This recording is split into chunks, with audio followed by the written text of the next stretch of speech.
And hello, everybody. Welcome. My voice might sound a little funny because I just got me a new pair of headphones, and well, it doesn't really do much. It just makes sure that I can talk while not having to suffer from the background noises because basically the built-in mic just registers everything. But I believe this would be a better state of affairs for me, where I guess most of what you'll be hearing is my voice. So welcome, everybody. Well, I'm just saying welcome because look, finally we got a view over here. Welcome to the stream, dude. Oh no, that's not it. I'm gonna put in the link really soon, but first I need to make sure that I get through this, and I gotta. I'm so sorry. I got to get through this, and I make sure that I give context to what I'm about to do. So basically, my elder, Smoky Saint, is contending with one atheist about slavery. And that's about it. And then it's the same old type. It's the same old type of argument. So it always goes back to where it leads. All atheists are wrong, and then they're collapsing the definition into one isolated definition, and then slavery wrong, and then they wear Leviticus 45, Leviticus 25 like a pair of pajamas, or they run to Exodus where there's the consequence of beating up a slave trope, and then they just read into it. That's basically it. That's basically for the entire ones. I mean, I'm not gonna say much, but I will give some takes of mine, and I'm going to elaborate, and I'm going to do my best to elaborate as to how that what either one is saying is what it is. That's basically it. I'm gonna try to be fair here, but you know me, I'm a Christian, and I'm always up on the side of God and saying that the atheists are wrong. Now, I don't have a hate for atheists, but it's kind of like, I mean, I don't care if you're a Christian or an atheist. If you end up acting like a scumbag and you're being conceited, then do get ready to be met with ridicule, which is appropriate for your ridiculous behavior, which I normally don't want to do because I wasn't raised that way. Thank God I wasn't. But I mean, when I am compelled to be honest, well, just I mean, I don't even care how nicely I'm gonna say it. It's still gonna hurt. So anyway, I'm just trying to be fair here, and I would even go as far as to even critique my elder, if and only if he says anything worthy of critique, and I would ridicule my elder if and only if he has said anything worthy of ridicule. So I'm going to be fair here. So kind of like I'm on a Mexican standoff. Like, which gun am I going to fire? Is it the one pointing at the atheist or the one pointing at Smokey? But yeah, we now have two viewers right here. So welcome to the stream. Did I set, I wonder if I set my video to yes, it's for kids. So I gotta check into that really quick, so just give me like 2 minutes. Maybe, just maybe, I can get this sorted out. First, I gotta listen to my stuff here and see how well I sound. Okay, I sound beautiful. Okay, not that I want to be a beautiful girl, of course, but I am a beautiful man, and I can attest to this because I slightly beat out an elderly guy who is an author of a good book in a beauty contest. So keep that in mind, that when you look at the handsome Boki. Well, yeah. Anyway, I'm gonna post the link right now for anyone who wants to come in. And yeah, I'm just basically gonna be hanging out here. Not much.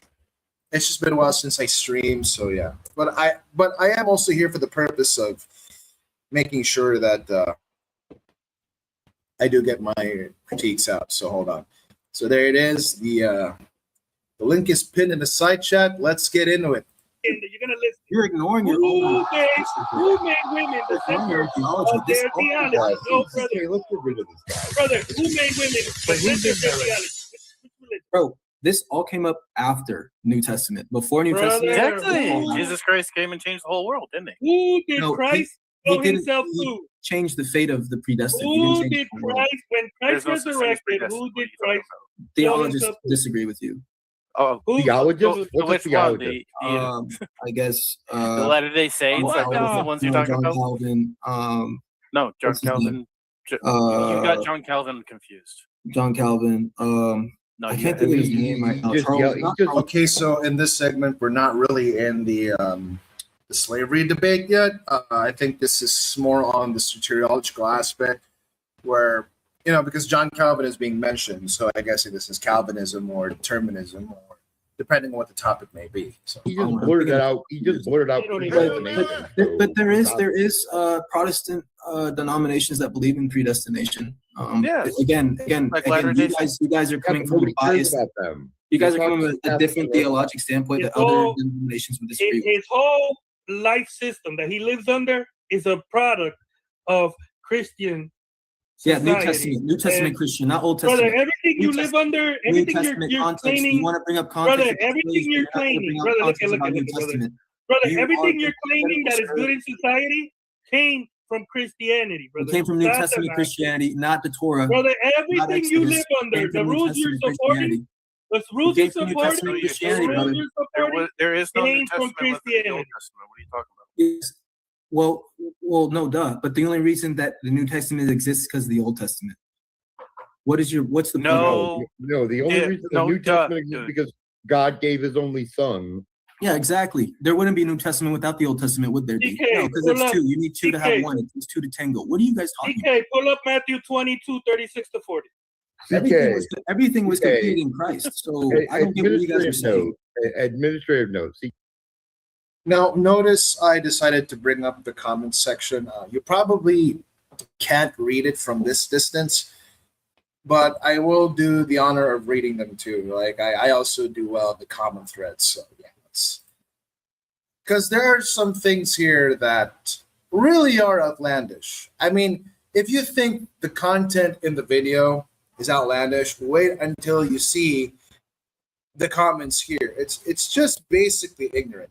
Like they're gonna make these claims and they can't even defend it. So if you're an apologist or a polemicist watching this, get ready. DK, I'm going to bid good night. I'm going to say thank you for your hospitality. I just don't get how Hey, have a good night. God bless. the I'm only reason speaking women just like are bubbles able to moving, live in their Da cars is Da because Vinci, of take a breath. Christianity. Da Vinci, take a break. Da Vinci, take a break. Oh, Da what do you Vinci, mean? take a I have zeal for God. I have zeal for God. I Take a can't break take for breaks. a second. That's ironic. No, Take a when break. someone has Take a zeal, break. they can't take breaks. Take a break. That's You have blasphemy. zeal for God. We You're both coming would in agree here that's trying to blasphemy. tell You're your blasphemy religion. right Okay. now. DK, notice that this person won't You're stop blasphemy. You're talking telling me to stop having and zeal? is- and Who is are you? only You're the bringing person that puts the rock secular around my neck and modernist grounds me from heresy. singing. That's This content. is bugging. This is bugging. I don't understand this one, right? Random, we got a denier here. He denies that his life system, the system he lives under, ain't a Christian. Actually, that verse that you brought up, which I asked if you knew the context. The It is not context is that talking they about own slavery. slaves. No, They that's own not. slaves. That's Hit not like, about leave a slavery. comment, and share with It's your about friends. a servant. Unless you're in league with the And heretics. if you It says read the slave, context, and it says bro, hold they on. can beat them with a stick. Oh, no, if you look at the Greek word, it's servant, or the Hebrew word. Sorry. It says they can beat them with bro, a hold stick on. as long as Hold they don't on, get bro. hurt enough to No, death. again, that's another verse you're taking out of context. The one you first mentioned is talking about when people in Israel, right? Because this in this case, this is about Israel. When some Israelites were in extreme poverty. Okay, so now we're really getting into the atheists on the Christian slavery debate bit. So watch closely of the cognitive dissonance also. They could give themselves into labor, right, as servants. This wasn't, slavery, like how you're trying to describe it. This was more like a contract to labor, right? That was for their own survival.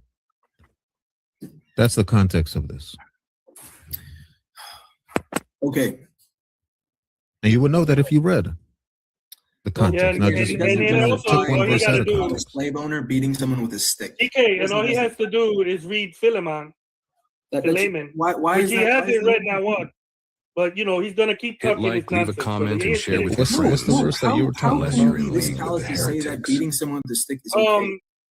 Again, you're taking that verse out of context again, bro. No, beating someone with a stick.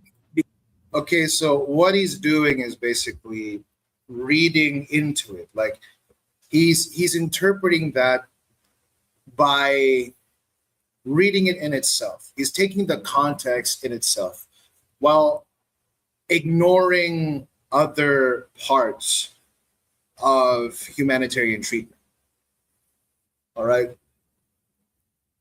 And I kid you not, if you just go an extra chapter after Exodus 21, which is 22, by the way, you're going to figure out that even if you were the type of scumbag to isolate that, like as long as you beat your slave and as long as they could still work, then you're not going to be punished. I'm going to tell you this. The concept of eye for an eye and tooth for a tooth is lost in these guys. It's not just when you lose a tooth conditionally. Like losing a tooth and losing an eye is not like the condition. The condition being that if you render an incursion, especially when it's offensive or malicious, you will be met with a punishment. Now, the poetry behind that statement is still a little misty on me. Like I get what it means, but I mean I understand it, but I really can't like quantify it yet or elaborate on that. But it's not. But losing a tooth or losing an eye is not like the condition. I mean, it could be the case that if you were injured, yes, but the idea of which that if you were incurred with malice, if you had a criminal offense or you had an incursion against someone, an offense, then you were to be met with a punishment accordingly. All right. And say, fine, you can beat them to near death. Well, you know what? That's borderline murder. So what do you think is going to happen to the slave master? Considering with the idea of eye for an eye, tooth for a tooth. Yep, the guy's going to get penalized for that one. And it's not just penalized, okay? I mean, murder back then was met with death. The same way with rape, it was met with death. If you murdered your servants or slaves or whatever, I mean, there's really no semantic that you can get away with. It just means to labor still. You're still a worker regardless. You call yourself a servant, call yourself a slave, call yourself a laborer, call yourself a maidservant, call yourself a bondservant. It's basically the same thing. You are working under someone. It's the same thing. Just as we work under our managers, our bosses, the people that keep track of our records and our payrolls as we do our jobs here. It's really ultimately the same thing. I am working under someone, but he's going to make the argument that just by the consequence of the ordinance in which that you can beat your slaves, it's gonna be a bad look for the guy. So pay attention. Because they did something wrong, isn't that a context? No, that's not what it's, bro. Because they did something wrong. Don't you get spanked? They did something wrong. Oh, I'm sorry. People go to jail for that. They don't get beat up for that. Okay. You don't Again, get bro. spanked, So you don't get what's slapped in the face, verse? smacked What's the in verse for Da 1 Vinci? Timothy 1:10. Let's check that one out. 1 Timothy 1. Like, are we gonna go with this with old moral and ethics? Because then, like, Nah, brother, you're spitting nonsense, place? brother, you're spitting Again, nonsense. you twisting these scriptures. Right here. no, it's what it says. Like, these are real questions people have. But you're not even, you don't even know the the context, bro. reaction that Here we go. We just showed you in Exodus. We just showed you in And we Exodus. got You the didn't New even know the Testament. context of that. In the New Testament. Which- For whoremongers, for them that defile themselves with mankind, for men stealers. That's what slavery, chattel slavery is, right? Last time I checked, right? For men stealers, people that steal men and sell them into slavery. There you go. The Greek word here is an enslaver. Enslavers. Yep. For liars, for perjured persons. And if there be any other thing that is, go down, contrary to sound doctrine. Sounds like they against slavery to me, brother. When you don't read, you come in here with nonsensical arguments and you don't even know what you're talking about. Yes, they choose that. And there were slaves and plantations that would choose to serve their master.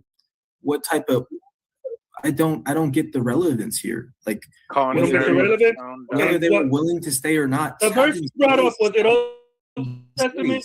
The verse you brought up, was it Old Testament? Yes. Okay, like, and you're saying that now they're relevant. You're saying brother, that you would rather live brother, I'm that era explaining than it. this era. Don't manifest, brother. Calm down. Calm down. You want? You're the one that's yelling. I'm not. Well, that's the mic. You're the only one that's been letting this nobody entire calm time. down. Brother, breathe in. Interrupt here for just a second, just to cut in for one moment. There you go. There is a propensity towards this particularly rancid, low thinking, potentially even partially inbred Zoomer generation that spurgs around in these environments. And there's a sense of arrogance and ego about it, into how it perceives other cultures, other peoples. It claims to be so morally progressive, and it doesn't really consider the context of the era, you know?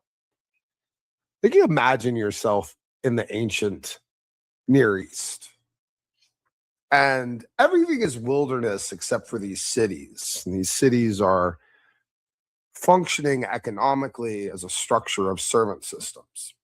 Joseph was a slave of Pharaoh, and how did he live? Lived like a king.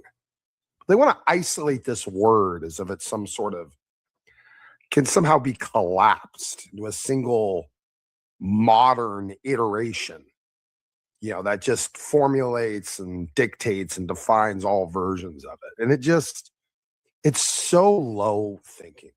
It's so freaking tragic and low thinking. It's vacuous to even try to argue it inside secular humanism. You have to condemn the most morally progressive of all of the ancient Near East cultures in terms of slavery systems.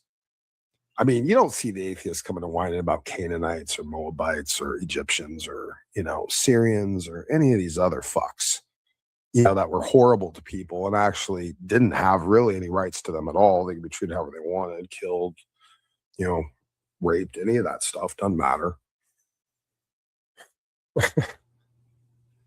Just an absolute vacuous level of understanding to the context. So if you're in the ancient Near East, you basically have two choices. You can sign a contract with a good family, like how you people go and look for a job, you know, where you would get into a household, you have the protection of the rest of the family, protection in numbers, you know, you're not prone to, you know, the elements or the wilderness or wild animals or marauders or thieves or anything else. You have protection in numbers. So you make a decision. It's either, yeah, you can be free. A lot of you could be free. You dumb fucks could be free right now. You don't have to pay taxes or anything. Go find a nice little spot in the woods, isolate yourself from all of society and enjoy your life and be free. Why do you want to be a slave to the system? Aren't that what you all fucking retards are?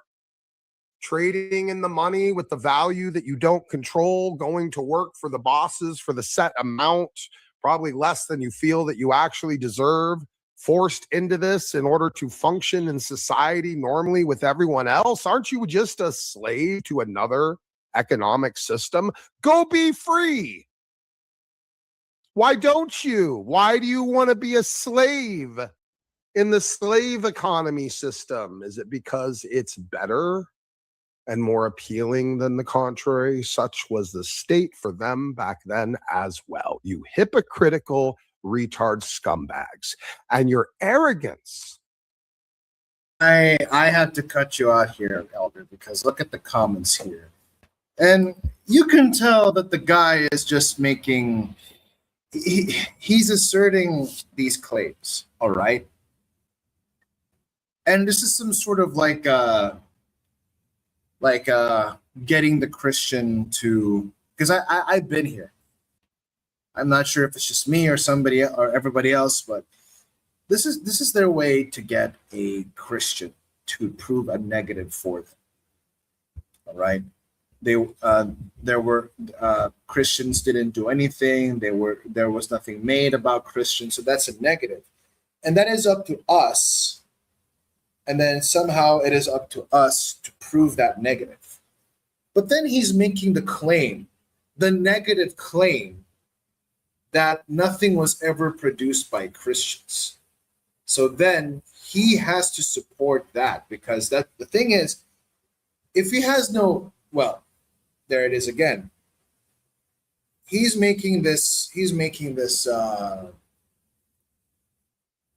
trying to once again get us to prove a negative for him. But that just shows that he didn't really look well into things enough to say that there weren't. And then he won't even give you an instance as to how one thing that was supposedly of a Christian institution was not made by Christians at all. So just be careful of this trap, that when he makes this, that when you have sort of like a negative claim by saying, what's this? Nobody used Christianity to make stuff, or something like, or look at this. Another example of, being lost in translation. Nobody used Christianity to make stuff, something like that. And then I just keep thinking about it, and really all boils down to the guy doesn't know, and it's up to you. Somehow it's up to you to supply the claim of something he deems that nothing was ever done. Like nobody used Christians to make anything. Yeah, they definitely didn't take part in making hospitals, universities, didn't take part in discovering scientific things. Nothing was made in the name of Christianity. Nothing was done. Nothing. That's what he's making. So don't fall for this trap where he's trying to get you to prove a negative. You don't have to answer that. He already has a negative view on saying, well, Christians didn't make anything. Well, you can point to a Catholic university. You can point to a Christian university. You can point to Christian institutions that this guy probably here has already got into, that is trying to be usurped and occupied by secularists, agnostics, and skeptics. Unreal. Over your position in the modern era to sit back and point your disgusting, filthy little fucking rat fingers at ancient peoples and condemn them for their systems. Well, speaking of that, it just really all boils down to presentist bigotry. It's like they stand there and then they point fingers from their modern and advanced standpoint, and they use that to judge other cultures with it and saying, oh, we're better than this one. Like, they're going to use the pros and cons of our time to judge a thing that existed in the past. I'll tell you what, dude. They knew more profound things than all of our collective technology-liberated brains combined. They had serious and profound answers back in the day. People like Plato. People like the ancient Greeks, people that were doing their best to make a good calendar system so that people could trace time. They knew how to get from point A to point B by using poetry. Until the Romans, where they made signs and like signs, I forget what you call them. Like they're basic, they're basic like, you know, rules or directions, like go left here, go right there. They had more profound answers. Some ancient dude discovered buoyancy just by looking at the freaking sea.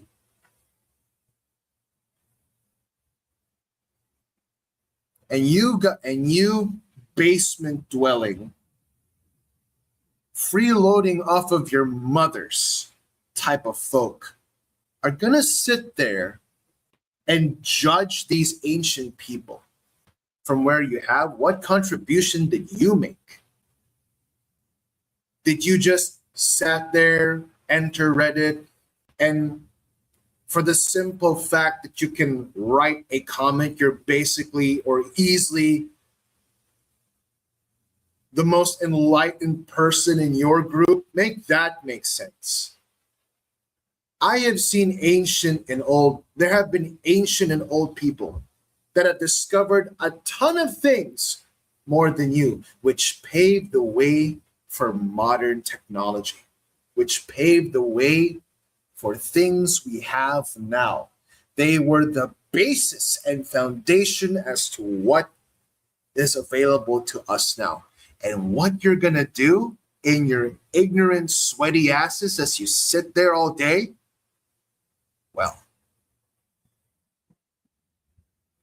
I don't know what type of arrogant or self-centered it has turned you into. I really don't know. How does this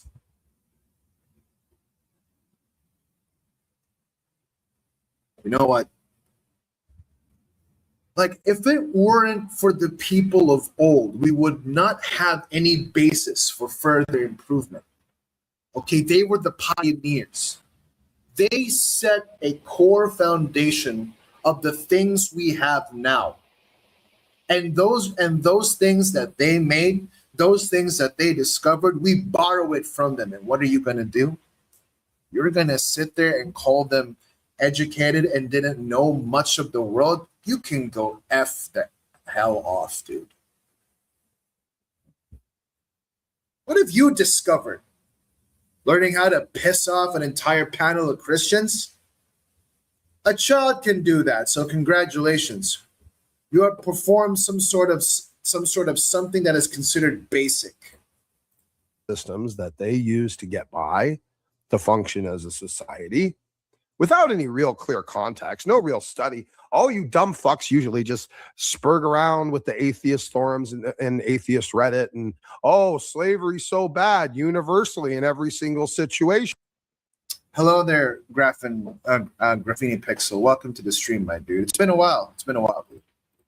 And I'm going to tell you how bad it is using my Chinese-built device. You know, it's kind of ironic at the same time, too. And considering that I am a guy that lives in the southeast corner of the world, I'm going to tell you right now, majority of the things that we have here are definitely made from slave economies, especially with the rise of Chinese cars and Chinese phones and Chinese products. That is literally sitting in here in our fair city, okay?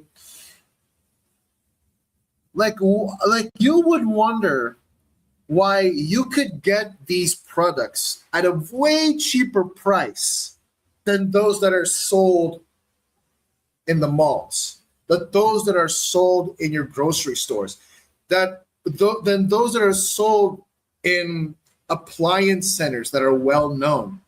Which, by the way, if I may say, that you're not really paying for the brand at this point. You're paying for the rent of where that freaking thing sits. But if you go to a Chinese, I guess, retail store or something that you just find that happens to be what you would consider a hidden gem somewhere around the market,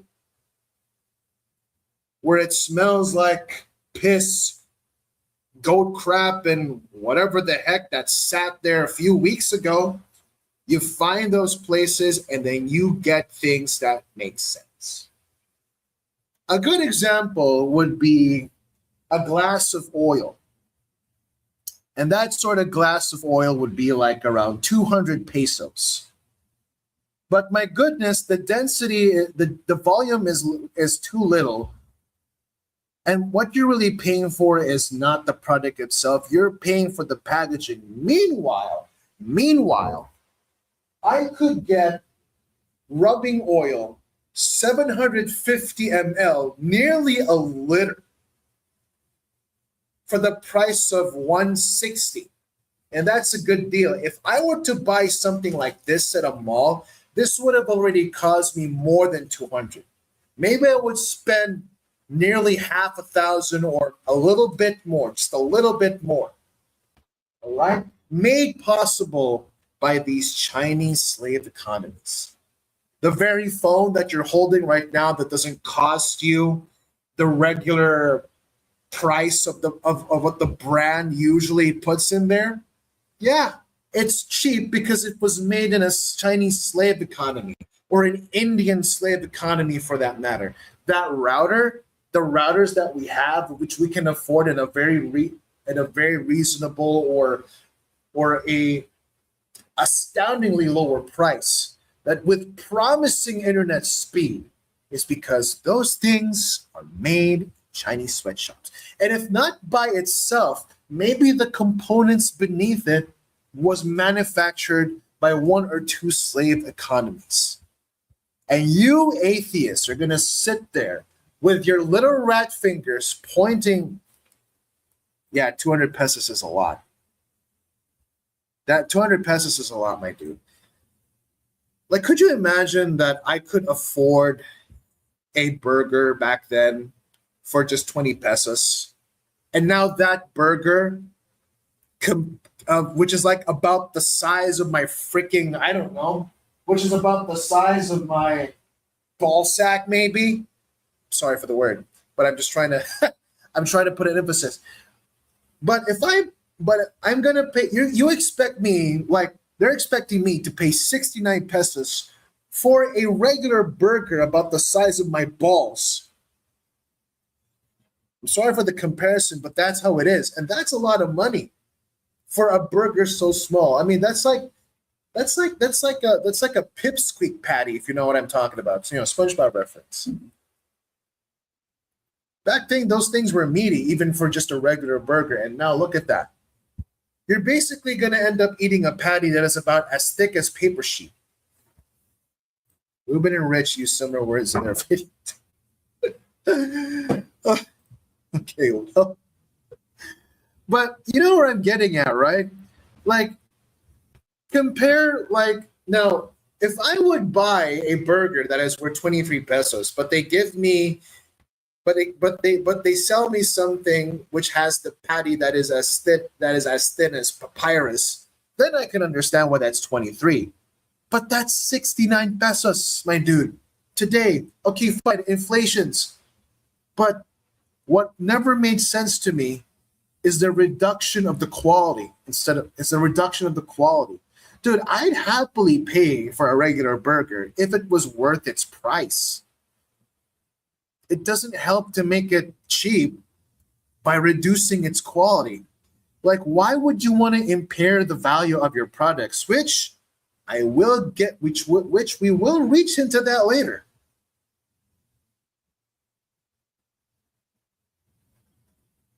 It's, but aside, I mean, but, deviating off of that tangent, you see what I'm getting at? These unaware, hypocritical, pie-in-the-sky morons don't know what they're talking about. The very thing that they're using to go in there and say that slavery is wrong are if not entirely, but components inside the thing are made by slave economies. Now, they can live with their moral compulsions. I mean, it would be less convenient for them, but you know, they could live in their moral compulsions by making sure they don't purchase anything that was made out of slave economies or slave factories or slave workforces, and then they wouldn't end up becoming the very hypocrites they claim to. They wouldn't hypocritically end up becoming the very people they claim to condemn. So, I just had to put it out there. That was probably at least had. I did say I wasn't going to say much, but now here I am. Multiple components built by slaves or something very close to slave labor. But that's okay. I'm not. But side note, by the way, if these slave economies were to stop or were to usurp or were to have an uprising against the higher ups, the economy would collapse. So to the unaware atheists that say that slavery is wrong, yet they indirectly benefit from it, whether they like it or not, whether they know it or not, well, they're very much welcome by the very same people that they fail to set free. While they sit there, done nothing in their lives, and the only pipe dream that they have right there is that their solutions to the world, quote unquote, only exist within the Reddit forums. Never realized. But they have all this moral posture. They have all this consideration for humanity. But you know what? Like they give a crap, right? Some outrageously retarded moron hypocrite spurging on the internet. And that is not to say for all atheists. I'm talking about the ones who don't realize that they're just saying the most retarded things. Hypocritically for and calling it a fact. No real good reason. Unreal. Anyway, I just had to. Sorry. Monk's about to give a bad argument, which I don't like. And he made his proclamation, which the whole Bible culminates to this, brother. CK, go to Matthew 22, 37 to 40. Monk, you're not actually making the argument that slavery is a sin, are you? Yes, it's a sin, brother. But then why is Paul saying slaves submit to your masters? Why is he making it? Because at that time they didn't have any way to end it, but we just read a verse where Paul is clearly against slavery. All right. So let's go. 22, 30, let me see. 37 to 40. Why is that even a word to begin with? Yeah, we've heard this argument before. Monk, when you're done, I'd like to present a different argument that slavery is perfectly moral, but go ahead. Okay. Well, it ain't, but you could try. Jesus, and this is what everything culminates. So the Exodus was when the word was starting to be revealed. Then Jesus, the culmination gets here, and this is what it culminates to, Da Vinci. Jesus said unto him, "Thou shalt love thy Lord thy God with all thy heart, and with all thy soul, and with all thy mind. This is the first and great commandment, and the second is like unto it. Thou shalt love thy neighbor as thyself. On these two commandments hang all the law and the prophets." So if you love everybody, would you support slavery? If I love everybody, would I support slavery? No. Okay, that's the culmination, brother. There you go. You got Christianity in a nutshell. Yeah, but why was that even a thing in the first place? Like morally, ethically. People did that, and the Israelites did that at some point. I mean, they sold their daughters. But why are you blaming Christianity for the sins of other people? I'm not. That's what Israelites did in the Old Testament. Monk, I got to be honest. That is the worst apologetic against biblical slavery I've ever heard in my whole life. Like, really, that's one of the worst I've ever heard, man. It's not. I'm not even on this guy's side, and that I just got to tell you, man, that was terrible. You're saying that slavery. So what you're saying is God's morals are subjective and cultural and time based. That's a horrible argument. That's the point I was making, Smokey, was that No, it's brother, time no. based. No. That was the whole argument I made. Yeah, it's either objectively wrong to own someone or it isn't. Or, Yeah, you know, it's wrong to commit adultery. I was talking about. It's wrong. It's wrong to commit adultery, right? yeah, I can't believe I'm on your side on this one, Da Vinci. I No, argue Smokey, like it's because it went over your I head. defend biblical slavery all the time. I like how Kermit the Catholic Frog over there is just saying that it just went over Smokey's head, but he does make God's morals cultural and time based. No, that's a bad argument, my dude. I mean, God makes moral absolutes. He's capable of doing that. So to simply suggest that his morals are time based and cultural is a bad look. So don't do that. Don't do that. And I'm siding against the Orthodox here. We see polygamy in the Old Testament as well. Are you going to defend polygamy? Yeah, but that's not prescriptive. Yeah. Don't go that way with it. That's not a prescriptive. Smokey, it Don't went do over that. your head. You got to think about it. But again, and beating people. Smokey, it went over your head. But the reality is that sin was regulated whether you like it or not. Yeah. Because you weren't supposed to marry. You were according to Jesus. Jesus said before you weren't allowed, but because your hearts were hardened, Moses said you can marry, you can divorce and you can marry and get divorced. So it wasn't even allowed before, but they sinned. So they were only regulating sin. Okay. So the slavery is the same thing. Sin? That doesn't make any sense. It does make sense, brother, because it was there already existed. That's why would. I'm not saying that. I mean, Monk is an okay person, dude. I mean, he just needs to work on his arguments, right? I mean, and yes, I mean, if he's watching this, it would be considerable to. Well, not considerable. I'm sorry for the word. It would be like if Monk will. I mean, I'm all for Monk arguing for the faith. That's fine. I mean, everybody can argue for the faith, but. It would be nice for Monk to consider what you've said, that God is the same yesterday, today, and forever.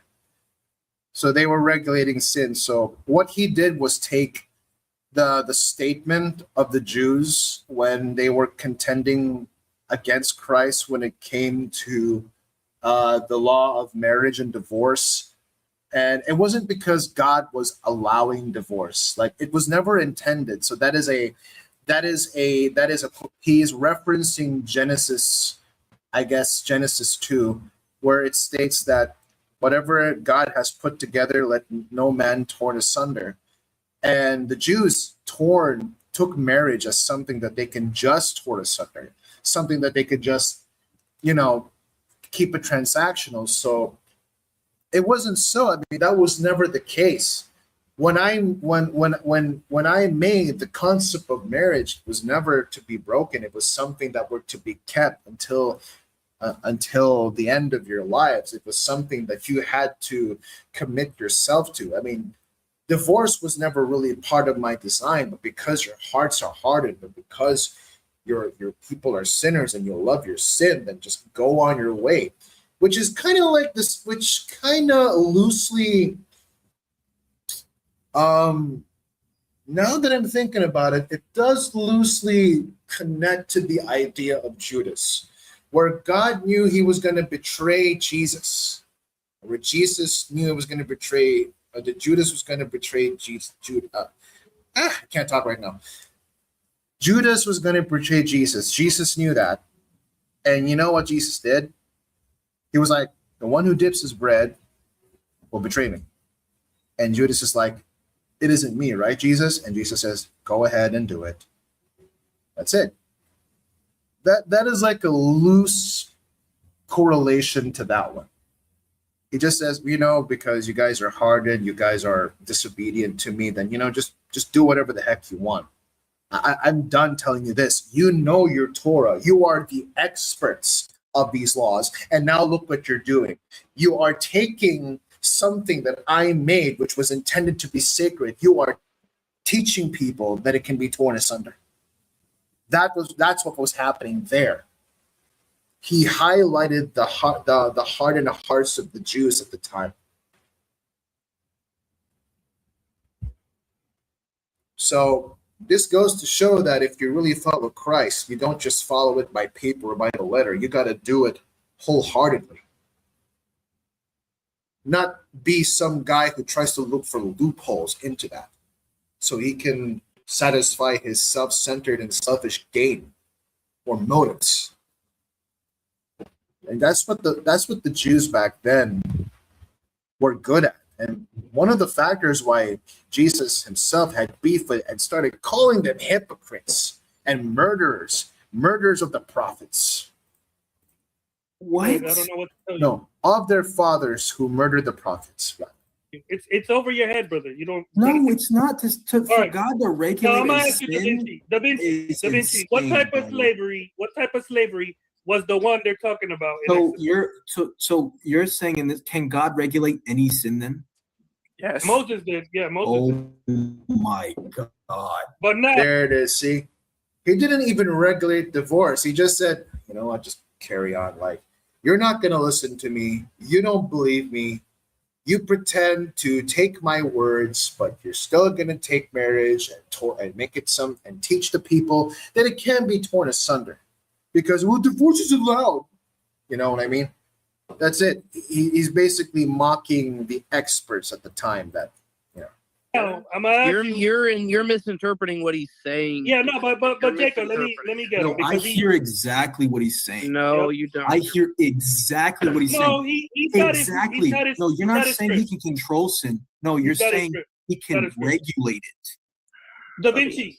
Holy moly, brother! What type of slavery do you think they were talking about in Exodus? We just went under. I gotta give kudos to Da Vinci. At least he's one of the atheists that have the guts to go into an entire panel of Christians and, hold his ground. Not like the rest of these freaking atheist trolls. The umbrella. He could regulate any sin. Yep. Now I'm gonna ask you, what type of slavery were they talking about in Exodus? Bro, answer. What type of slavery? Chattel slavery? We had this discussion already. God can regulate any sin, then any sin is justifiable then. I'm gonna say it again. I mean, that is not. I'm not going to be vouching for Monk there because that is an argument even myself I'm not going to take because it's not. It's not a good look, and it's not. It's irrelevant from. To me, it's just irrelevant from what Scripture was saying. I mean, he's speaking on behalf of Scripture, sure, but it's relevant. It deviates from this. It deviates from what Scripture is trying to communicate. Even from the structuring alone, it's deviating from that one. It's kind of like he's reading into it, but yeah, his argument is something I'm not a fan of, really. He doesn't want to get into it. And notice how he just changed the. He changed the topic from God regulating a sin to what type of slavery was it? I mean, that's an entirely different discussion altogether. That came from Gordon's mouth and from Monk's mouth. I don't got no shame because I understand the Bible better. I understand the Bible better than you. That's crazy. No, Da Vinci, I understand the Bible better than you because you couldn't even understand. No, you just said that. Okay.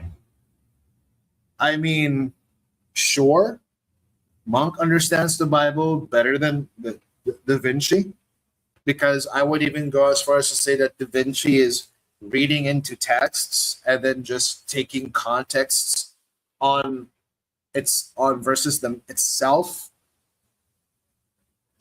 But whatever happened to something like Matthew 5, verse 3? Whatever happened to not being conceited? Whatever happened to not being ostentatious? Whatever happened to not having a high opinion of yourself? I mean, if you do, I guess if I did, then I would just hide my talents. You know what I'm talking about? A skilled hawk does not show off its talents. He hides it. So it's Monk. You gotta be more careful. Real quick, Monk, real quick. Yeah, Why did God? Okay, so let me explain. So we see that. So you're representing that slavery is a sin. So this begs the question: why did God outlaw entirely things like murder, but allow the sin of slavery? Like, why is he? Why is he like? Why is he decide? Like, he has the ability to set moral standards and absolutes, and he's doing so. But he leaves slavery in the gray area. Like, it's not. Don't exclude the fact that they can beat their slave as long as they can work the next day. Well, no. Well, hold on. You're not interpret that in full context. Yeah, I mean, but beating someone with a stick until but you have to. But dude, here's the problem. Okay, this is where the crux of what I prepared is actually going to come through. Now, what I'm going to do is I'm not going to give something elaborate. All right. What I'm going to do is take the verses I reference, read them in their face, and then you guys tell me if it even suggests what Da Vinci is saying. Well, here's the problem. See, this is the problem with doing stuff like. Hold on, dude. Let me respond to your point. Man, stop talking. Stop talking. Let me respond to your point. I don't need you to give me the whole atheist Bible script. Okay. Oh, the base ape is here, bruh. I miss you, man. Yeah. So here Oh, and he's wearing a tux. Oh man. My gosh, it's been a while. It's been a while, my dude. I'm so glad you could make it. I mean, I put up like 4 notifications there that I'd be sticking around in the YouTube sphere a little bit, but I'm glad you're here. Oh my goodness. And yeah, I mean, I'm not gonna blame everybody else. It's been a while since I did stream. I have been busy and well, you know, I'm trying to get myself back into this because I mean, you know, it's fun to be a defender for the Lord so that your brothers and sisters in the faith could be encouraged, you know. But how are you, my dude? I'm so glad things turned out well for you right now. Or so I think. Like, I don't know what's going on behind the scenes with you, but I'm so glad you could make it. Man, God bless you, brother. All right. It's actually an awesome sight to see, Basement. It's actually good. All right. I'm gonna continue now. This is I'm not, dude. You just won't stop talking. Yeah, like this is. Yeah, you just won't stop talking to actually have your thing answered. On how insane that is, that's all. Well, you're insane, but we're not saying dude, that. listen to me. You cannot interpret that by itself as if it's okay to just mercilessly and completely beat slaves as much as you want, because it has. I didn't say that. It says it explicitly that as long as you're not. Do you see how you interrupted me again? Do you see how you interrupted me again before I could finish? Just to repeat your same point. The context of what you said to me was incorrect. I said it in the context that it says. No, what you did is you.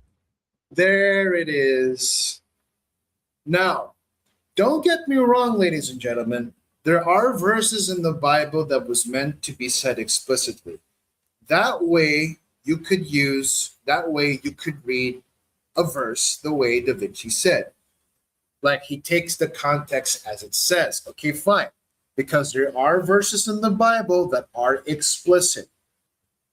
But what he's doing right now, and contrary to all of the verses in the Bible, which has not just the treatment for slaves, but humans as a whole, he's suggesting something unhumane, which I will get into because I have readied my references. So, still recovering, breathing finally stopped hurting about 2 weeks ago. Oh, thank God. Oh, praise God. Praise God.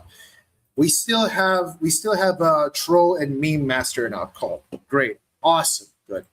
You cherry-picked a verse completely outside of all. I'm about to give you the context, which you won't let me finish because you won't See how you interrupted me again? Do you see how you interrupted me again before I could finish? Just to repeat your same point. The context of what you said to me was incorrect. I said it in the context that it says. No, what you did is you cherry picked a verse completely outside of all. I'm about to give you the context, which you won't let me finish because you won't stop talking. Fine, give me the context and then I'll respond. Okay, the other parts of the passages where it talks about the treatment of slaves, and if they miss a tooth or have a damaged eye, they're supposed to be set free, shows that they had human rights and they were not encouraged to be beaten at all. In fact, they were given, stop talking. They were given the most progressive human rights of the entire ancient Near East. And if you're an atheist, stop talking. If you're an atheist and you believe morality is subjective and culturally based anyway, then you have to give credit for the Jews being more aligned to modern humanist principles than any other ancient culture in the ancient Near East. You're just being a petty hypocrite. And you want to overtalk me to not let me finish my point because you've already made up your mind. You're not an honest interlocutor. And to bring up that one, because I'm responding now, to bring up the one that you said they missed an eye, they missed a tooth. Okay. I've watched this video like more than a couple of times already, and he says here that the only contextual, that he says something along the lines of that the only contextual evidence of slave treatment. That's what he's going to say. That's what he's going to say. But after that, what I'm going to do is go to verses. I'm not going to elaborate. I'm not going to say anything else. I'm just going to read these verses at their faces. And you tell me that whether it's a man or a slave or whatever, that by consequence of such an ordinance that I could just that I am allowed to beat my slaves. And then he is the one suggesting with the assumption of something feasible that every other culture, including the Jewish culture, were beating their slaves willy-nilly. Right? We're going to get into that real quick. That doesn't mean they still can't beat the crap out of their back. Yeah. Oh my God. Let me ask you something. Let me ask you something, because you're some sort of political economic genius of the ancient Near East, clearly. So let me. No, clearly you are. Clearly, I didn't manage to get this point out over there too, but. Oh, what do you have to say now? I'm kidding. There was a lot of over talk. Please don't hate me. I was going to start to. I want to get this point out here now. If you even if you did view your slaves as a kind of property that you could do anything with, and very clearly it shows that that is not the state of affairs at all. Even a slave being killed by a master would mean the master would be killed. So this is not in any way of the same structure of any of the ancient Near East cultures whatsoever. Well, the assumption that they are is just in a state of pure absolute ignorance. Oh God, hold on. Here you are, so comic genius. Let me ask you something. Let me ask you something. So when you own someone, they have a value. If you beat the take care of my dude and be well, all right? It's okay, it's okay. Go take care of what you gotta take care, and I'll see you around, my dude. Shit out of them, you impair their value. It's just not a good investment. Even if you were, here you are, so comic genius. Let me ask you something. Let me ask you something. So when you own someone, they have a value. If you beat the shit out of them, you impair their value. It's just not a good investment. Even if you were the type of scumbag that's going to isolate this into some sort of idea, ignoring all ancient Near East context and all biblical context, and just assume this is what you're wanting to picture it to be, it doesn't even make sense. The things you say doesn't even make sense in that context. There's no reason to unnecessarily damage the value of your investment. It just isn't there. Now, I'm even giving you, and that's a stupid fucking way to interpret what was going on back then. But even if I gave it to you, it still doesn't make sense the way you present it. And you guys just want to ignore the context. Why? really, ultimately, in some ways, I think you're just showing anti-Semitic bigotry and hatred. What other ancient culture do you judge so uncharitably in this kind of way? You know, judging them to your modern standards. Anyway, let's not deflect too much more, but plenty of arguments here, folks. Plenty of arguments here. Let's get back to the show. Because you're some sort of political economic genius of the ancient Near East, clearly. So let me. No, clearly you are. Clearly you are. So let me ask you something. You cut me off. You always talk about me cutting you off. You just let me finish what I was saying. Okay, man, go ahead. You take your time. I'm not going to take my time because I want you to respond. Okay, well then shut up and let me respond to the dumb things you're saying. No, he's all caught up in his argument. He's like, you spent like 5 minutes on an atheist forum and you think you got it all figured. Yeah.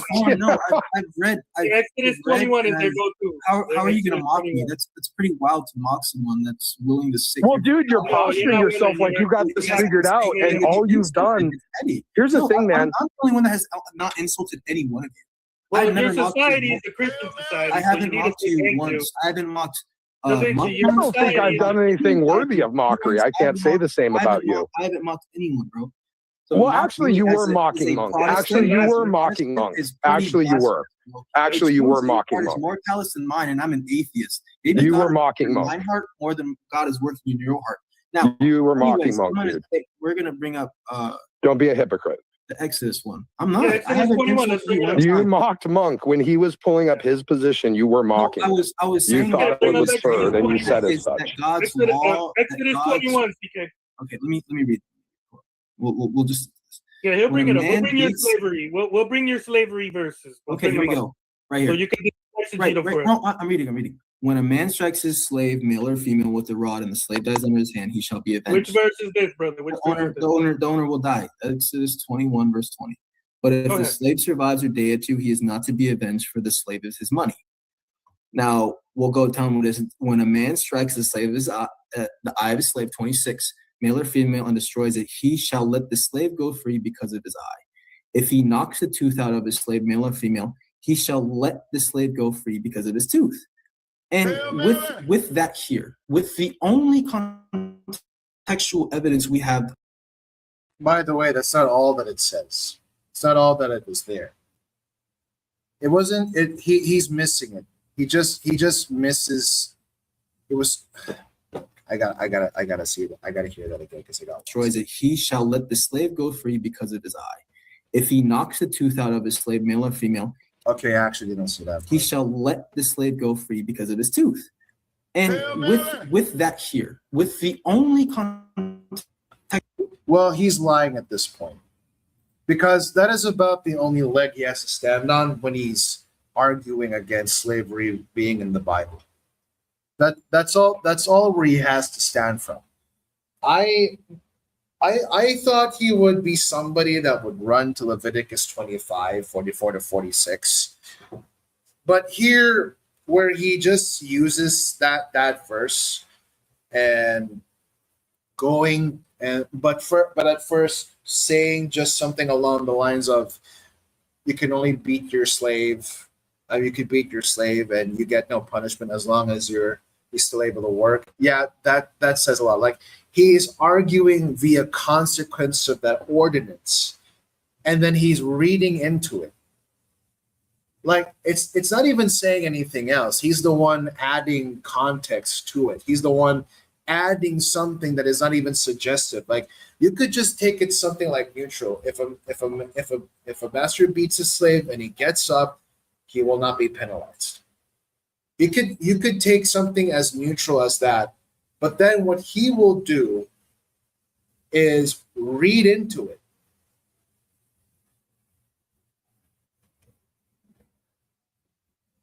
And then as he admitted, he's reading it in the context as what it says. That is not hermeneutics. That's not how you interpret it.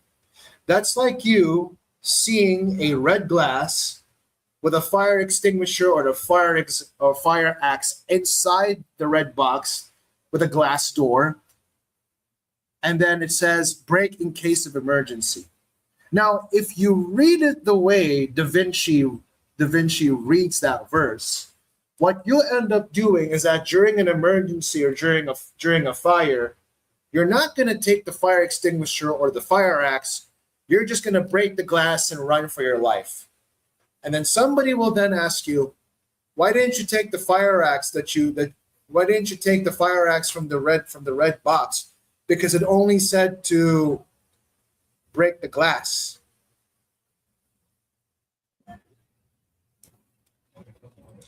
We're going to get into that. We're really going to get into that. I promise you. So again, as I make this analogy, what Da Vinci is doing is like, you look at a red box with a glass door that either has a fire axe or a fire hose or a fire extinguisher, and in the front it says break glass in case of emergency. What he's going to end up doing is that during an emergency, he's not gonna break the glass. He's not gonna break the glass and take whatever's inside the red box. No, he's just gonna break the glass and run for his life. That's how he's reading this. That's how he's interpreting it. As he even says that he's interpreting it in the context as what it says. And then he's gonna be the type of guy that says, well, why didn't you? Well, you should have added something else to it, like break the glass and take what is inside in case of emergency.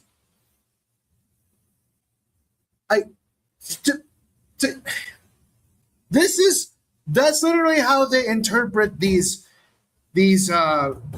verses, and then what they're gonna do to defend themselves is, well, the author should have said something better. Really?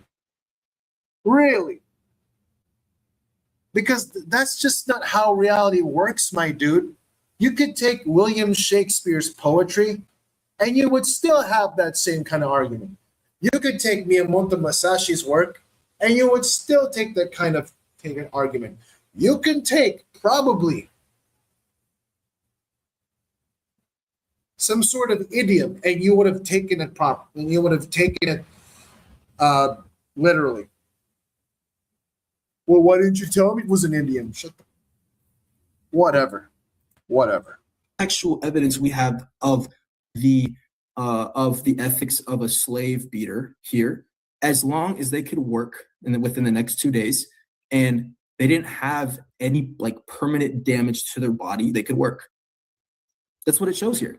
Okay. Hey, Jojo. That's all it says. Jojo, how about this, Jojo? My point is that you could still beat your slave. If Mary does not pull up into the panel, and it's acceptable as long as they don't die, and as long as you don't hurt their eye or hurt their tooth. And we're gonna be real here. No, hear me out. I'll finish on this. If Mary does not pull up in the next 5 minutes, Jojo, moral civilization. I will give you the honor, most of those Israelites, or as a mod for 1 minute to time him out for 24 hours. And whether they did or not, the rest of the slave owners, I bet you still beat their slaves. I bet you they did. Well, that's just because of what Monk said, because of how hard their hearts were, they had to regulate the sin, right? No. They had to regulate. God had to regulate some sin, so their hearts were. Brother, are you done? Brother, you're not convincing us. I'm going to stick on one thing he said here. Their hearts were hard at this time, right? Their hearts were hardened. Yeah, so I agree. Beating someone hard enough for them wouldn't be a problem. Oh Lord! All right, now my turn. Can I say something now? What type of slavery are you equating this to? Could you imagine when somebody sees a sign in the street and says no jaywalking? I just wonder how they'd interpret that. What do you mean? There's the link. Is it chattel slavery, the slavery that was conducted in the United States where people were kidnapped from Africa and brought against their will and served as slaves? Or is this another type of slavery? What type of slavery are you talking about here? Slavery is slavery, bro. No, it's not. No, yes, it is. No, it isn't, dude. No, it isn't, man. All right, let me educate Da Vinci. Da Vinci is wrong. Da Vinci, calm down. Da Vinci, calm down, brother. I'm calming down, but you and I can agree that beating anyone is wrong. Is there a such thing as indentured servitude? Can we agree that beating on anybody, anyone again, is there? No, we cannot. not agree on that. Hey man, what happens? What happens when there's a prisoner in prison that's trying to like be violent? Are we allowed to beat them? Now, of course, in that context.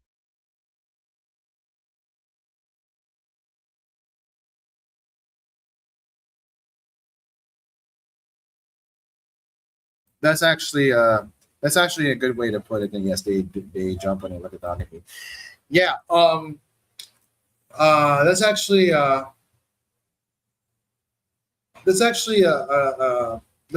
good thing to say, because it has an ancillary component to it. Like, if you're gonna be against beating up anyone at any time, like willy-nilly, then sure, in the context of willy-nilly. But if you're going to take something explicitly saying that you can beat your slaves, just by that alone, okay.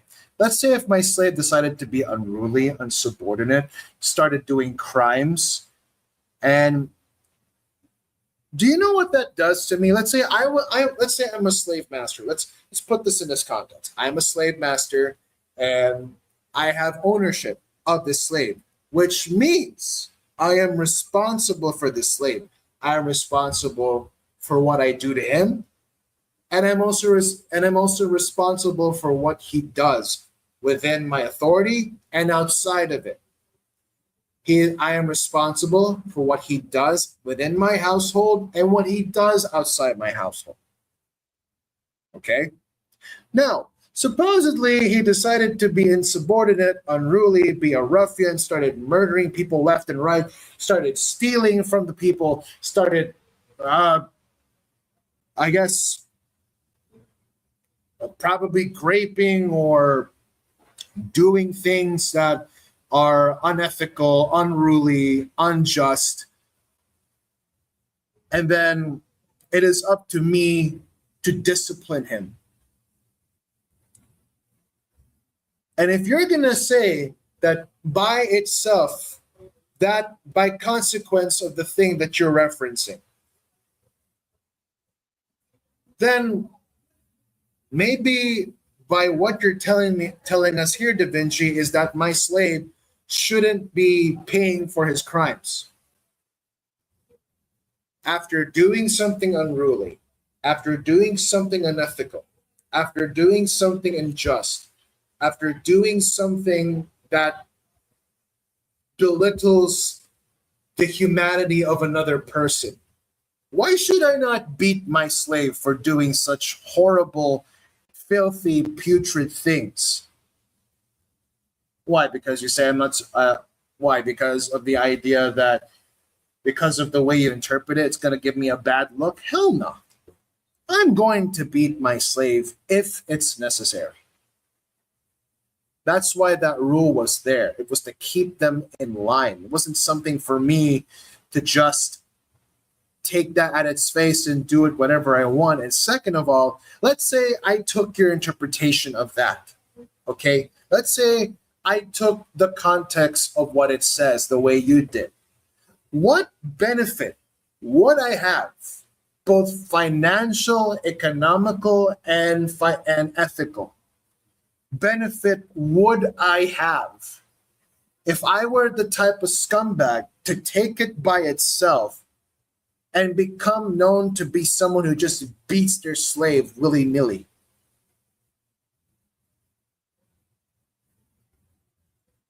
Well, from an ethical standpoint, nobody would want to be my slave.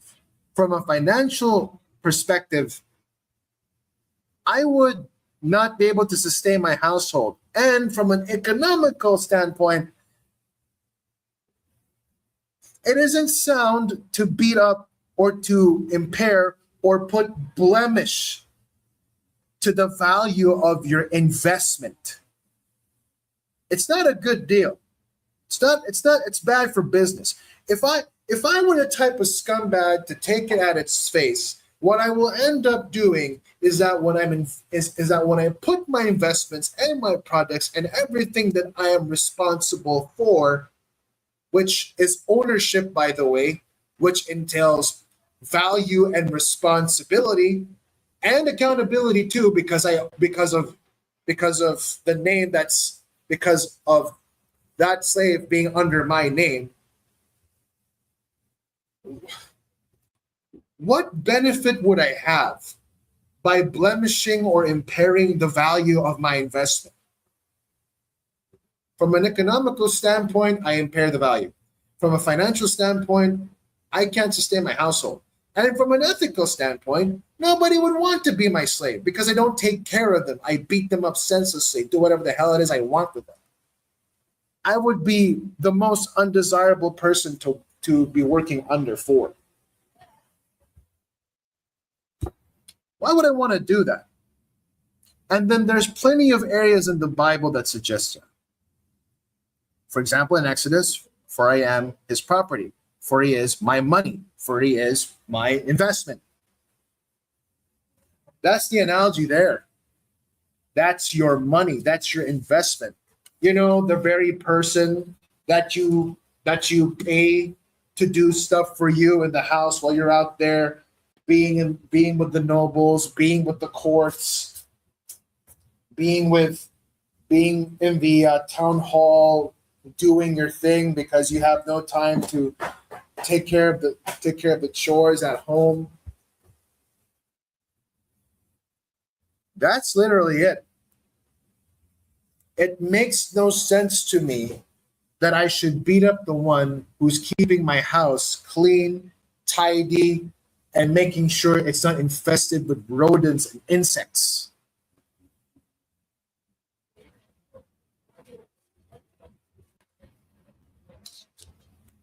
But he's not just my money. He is also my family. So in the idea that don't just treat him like family because you want your slave to stay, treat him how you would want to be treated. Treat him like how your parents treated you when you were a little kid, putting up with you being a little crap or something. You know? So the way you're reading it, dude, if you were a slave master back then, you would not sustain your household. You wouldn't be fit to be a slave master. Anyway. So after this. Okay, of course. Then stop acting like you have some absolute moral standard to appeal to. I was going to use a scroll up to 16. A person that works for you. 21:16. A person that works for you, right? Or Dude, there's different kinds of slavery. There's in this day and age, I would rather prefer the slavery in the Bible, particularly and ideally the one out of a Jewish household.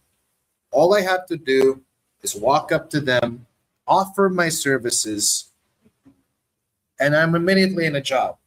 And I reap the benefits because it's not a company building, it's their house, which means I have the protection of the family. I have the protection of being within the house. I have the protection of numbers. I can stay there as long as I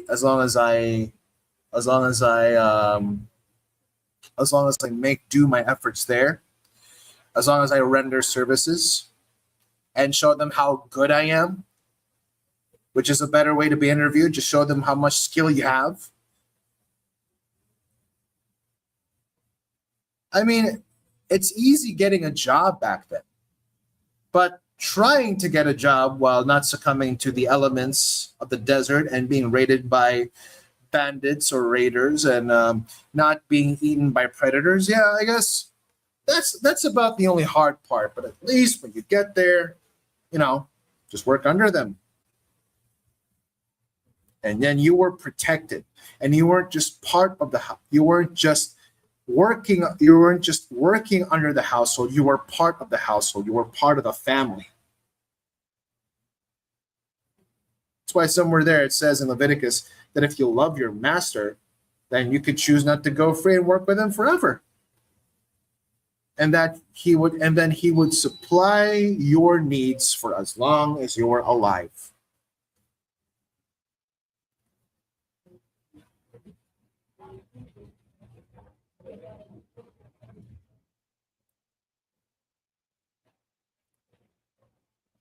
And you know what? That's a better benefit than working in the companies right now, especially when you have to go through human resources. I'm going to go on a tangent here, but just And just humor me for a bit. Like, you have to go through human resources. Human resources. Ain't that a little suspicious? Like when you sign up in a LinkedIn site or a job street, I'm not saying that HR is evil by itself. That's not what I'm saying, but just hear me out. Just humor me for a little bit. Human resources, human resources. And you're like, and it's like, and then you get met with a question like, would you like a work environment that challenges your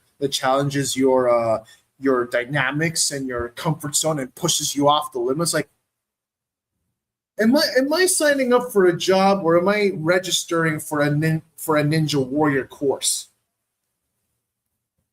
Or something along the lines of, what are your salary expectations? I expect to get paid. How about that? Especially with the value that you put there. Especially the value that you placed in your hiring tabs. Hiring last minute job, and hiring last minute job. 2 slots available. Monthly is 10K. Fine, 10K. And then when you go into register in there, what does it say?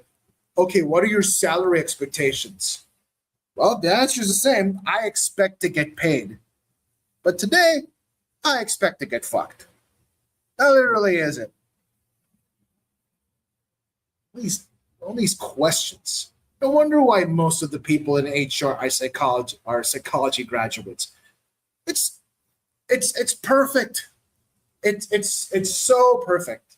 I'm not saying there's like some big conspiracy going on in here. I mean, yeah, sure, they're doing some kind of bullshit over there, but I mean, to get a job back then was easy. All you had to do was avoid the wild animals that would tear and rend your flesh. All you had to do was avoid bandits and raiders that would kill you and take your money. And you just had to make sure that you didn't succumb to the elements of the desert. And then when you find a house, you're good. Ideally, a Jewish house.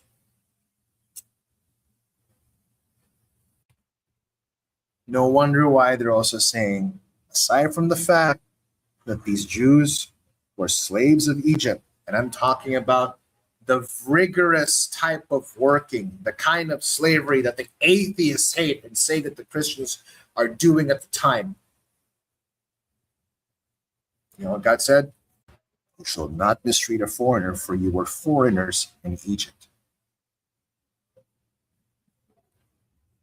Remember that time when you were slaves in Egypt. You had no human right. You were beaten senselessly, and then you had no value to them. So if a foreigner comes in, you will not do the same thing when you were under the Egyptians. You're going to set yourself apart from them and treat every foreigner with respect, dignity, and you value their humanity. Not like what the Egyptians did to you.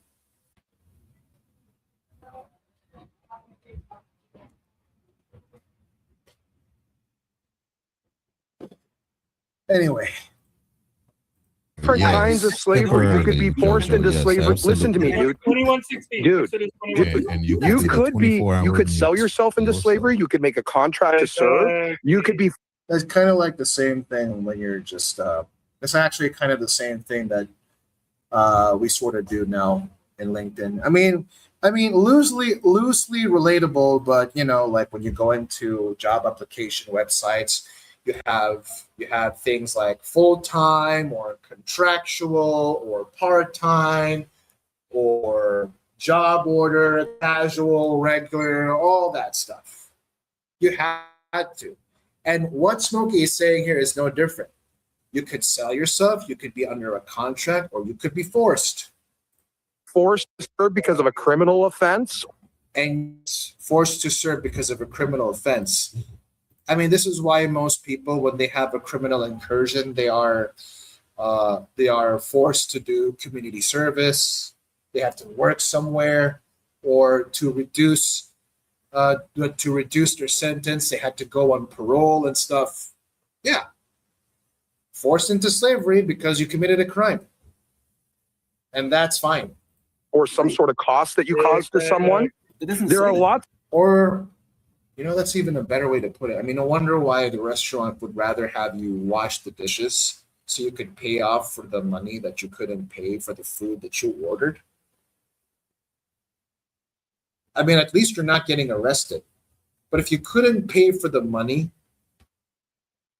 if you couldn't pay for the meal that you couldn't afford, instead of arresting you, they would have you wash the dishes instead, and will probably blacklist you and never make you come back. But hey, it's a better state of affairs than landing in jail because you couldn't pay. Russia and some other countries take that slavery punishment to the extreme. Yeah. So why aren't they looking at Russia and saying these things, right? What a stupid clown. What a bunch of stupid clowns, dude. I mean, you have these atheists complaining about the Jewish culture and our God, but we don't hear them complaining about the Canaanites, the Moabites, the Amalekites, the Chaldeans, the Assyrians, which most of those and all these other idiots, where they mistreated their slaves to the highest extent. Oh yeah, and as I mentioned, the Egyptians, where it was recorded hardly that they were being worked to their capacity. The Jewish. It's a different categories here. You're trying to isolate them all into one. No, we're trying to educate you. Isolating it and based on what it says. That's all I'm doing. Actually, you're not. We're trying to educate you. Okay, now let's read this. I'm gonna read this. Okay, what I'm gonna do now is I'm gonna take this off, and as I promised, I'm gonna go to every verse that I've referenced. I took them all here. Now, what I'm gonna do is I'm not gonna give some big commentary. Okay, I'm just gonna read them at their face, and then you tell me if this is the type of slavery that they're saying that the Christians are doing, right? I'm going to read it at its face. And I'm sure that the very next thing they do while the atheists were watching, they're going to tell me something different other than what's been said here. So,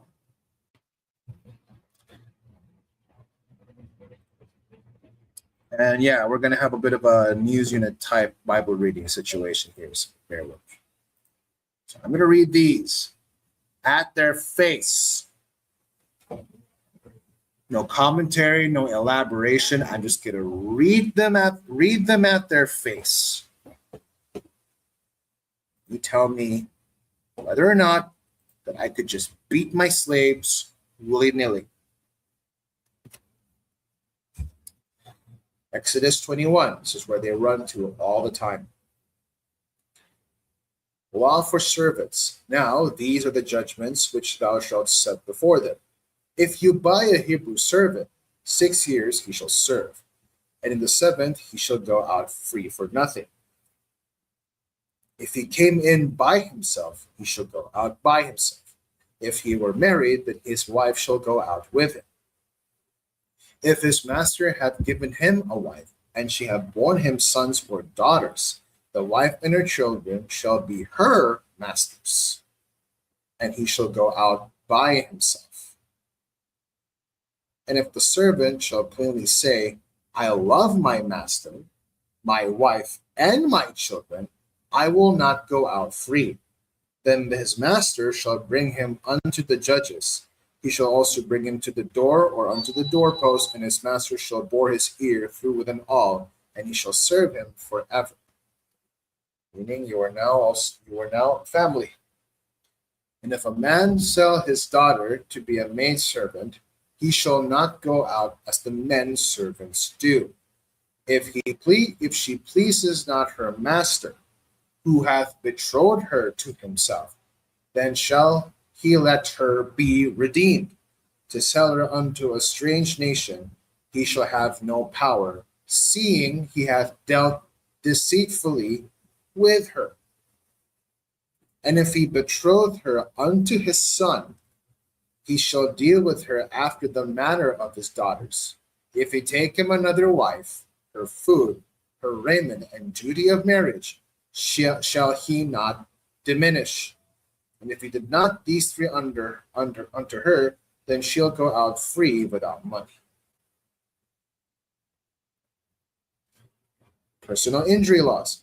He that smiteth a man so that he die shall be surely put to death.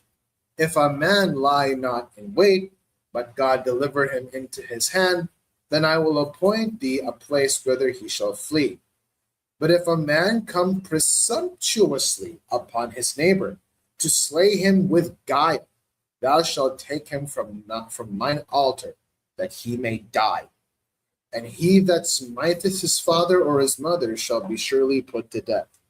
And he that stealeth a man and selleth him, or if he be found in his hand, he shall surely be put to death. He that curseth his father or his mother shall surely be put to death. And if men strive together, and one smite another with a stone, or with his fist, and he die not, but keepeth his bed, if he rise again and walk abroad upon his staff, then shall he that smote him be quit. Only he shall pay for the loss of his time, and shall cause him to be thoroughly healed. And if a man smite his servant or his maid with a rod, by the way, this is KJV, okay? And if a man smite his servant or his maid with a rod, and he dies under his hand, he shall surely be punished. Notwithstanding, if he continue a day or two, he shall not be punished, for he is his money. If men strive and hurt a woman with child, so that her fruit depart from her, and yet no mischief follow, he shall surely be punished, according as the man's husband will lay upon him, and he shall pay as the judges determine.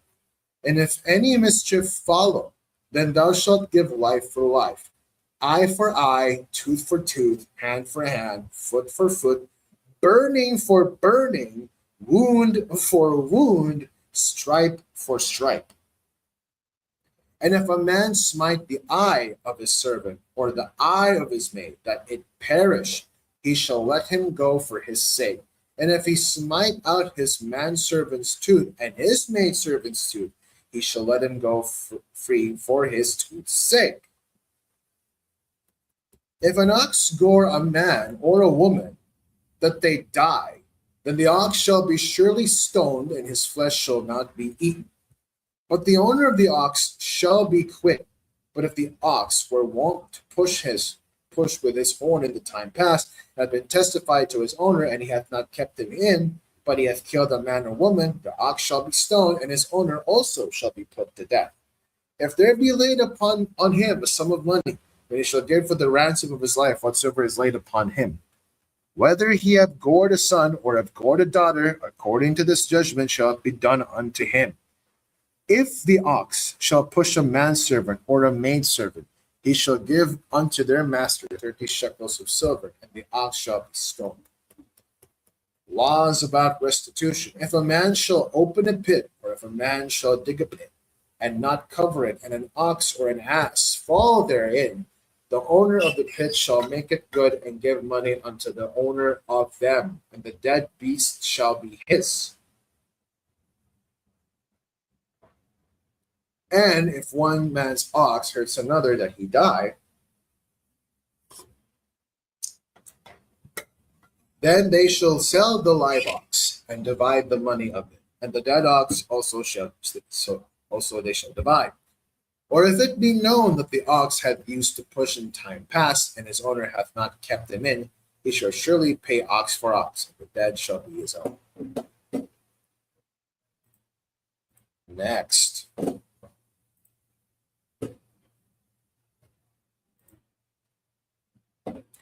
If a man shall steal an ox or a sheep and kill it, or sell it, he shall restore 5 oxen for an ox, and 4 sheep for a sheep.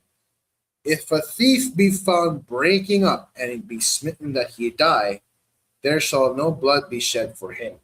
If the sun be risen upon him, there shall be bloodshed for him, for he should make full restitution. If he have nothing, then he shall be sold for his theft. If the theft be certainly found in his hand alive, were it be ox or ass or sheep, he shall restore double. If a man shall cause a field or vineyard to be eaten, and shall put in his beast, and shall feed in another man's field, or the best of his own field, at the best of his own vineyard, shall make restitution. Okay. Social responsibilities. Go ahead. If a man entice a maid that is not betrothed and lie with her, he shall surely endow her to be his wife. If her father utterly refuse to give her unto him, he shall pay money according to the dowry of virgins.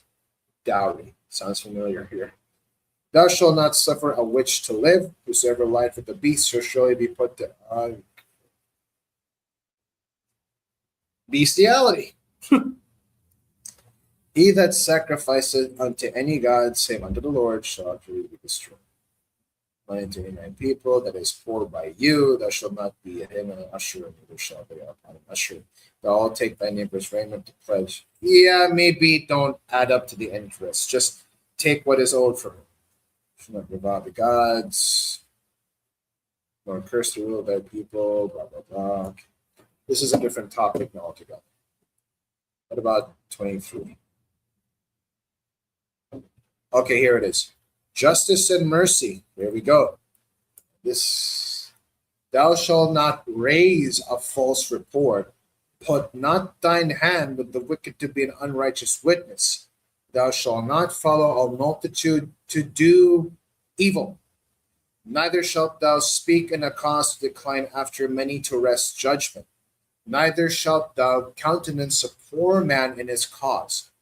If thou meet thine enemy's ox or his ass going astray, thou shalt surely bring it back to him again. Honesty here. Honesty here. If thou see the ass of him that hateth thee lying under his burden, and wouldest forbear to help him, thou shalt surely help with him.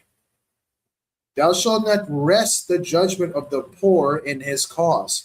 Keep thee far from a false matter, and the innocent and righteous slave thou not, for I will not justify the wicked. And thou shalt take no gift, for the gift blindeth the wise and perverteth the words of the righteous. And also thou shalt not oppress a stranger, for ye know the heart of a stranger, seeing ye were strangers in the land of Egypt.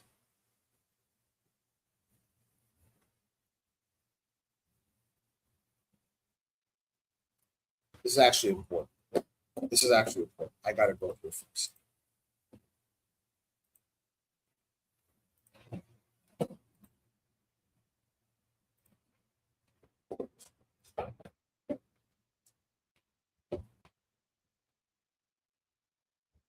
Now look at this. So when they're going to run to the Levitical law and say that, well, it's only for Hebrews, not foreigners. Well, take a look at this thing. Don't exploit or oppress a foreign resident. When a foreigner resides within your land, you must not oppress him. Do not deny justice.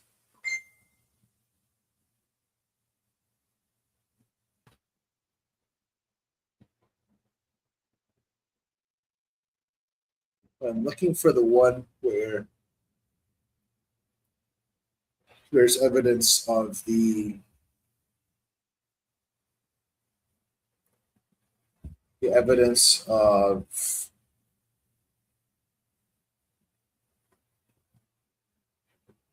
the Jews being oppressed in Egypt, where they were slaves under Egypt, but they were treated badly.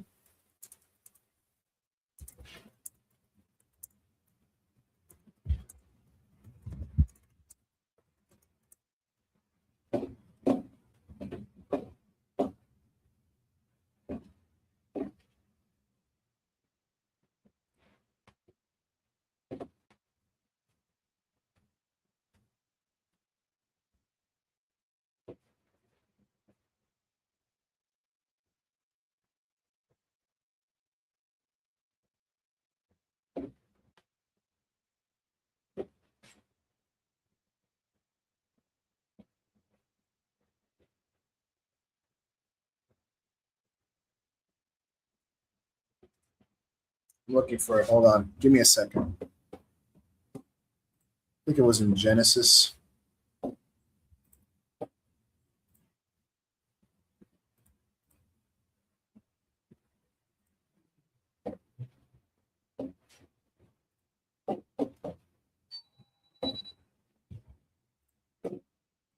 Celestial visitors.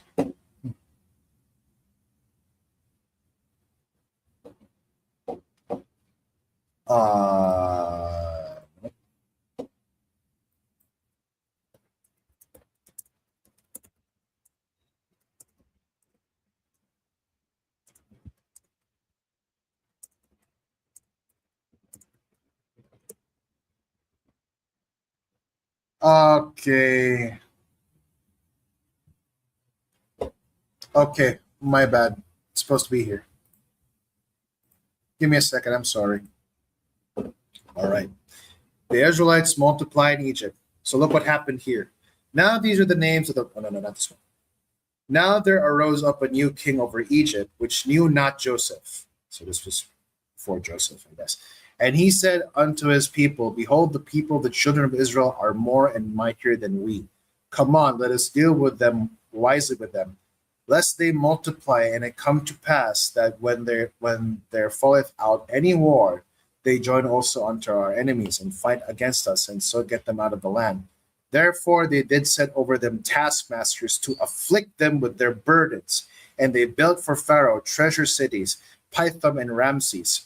But the more they afflicted them, the more they multiplied and grew, and they were grieved because of the children of Israel. And the Egyptians made the children of Israel to serve with rigor, and they made their lives bitter with hard bondage. Hard bondage. In mortar and in brick and in all manner of service in the field. All their service wherein they made them serve was with rigor. Now these are the type of slaves that this is the type of slavery that the atheists don't like. And the Egyptians were doing this to the Jews, to the ancient Israelites. All right? God did not ordain something like this. Because a while ago we said that you should not oppress a foreigner. You will do justice and mercy. You will not oppress anyone. You will treat your slaves with respect and dignity. So by that ordinance alone, by consequence of that ordinance alone that they're arguing, what makes them think that I'm encouraged to beat my slave whenever I want? Exodus 1, the reminder of their time in Exodus 1, Exodus 1, verses 8 to 14 is the constant reminder. Then if anyone be working under them, they shall not do the same thing to them. See?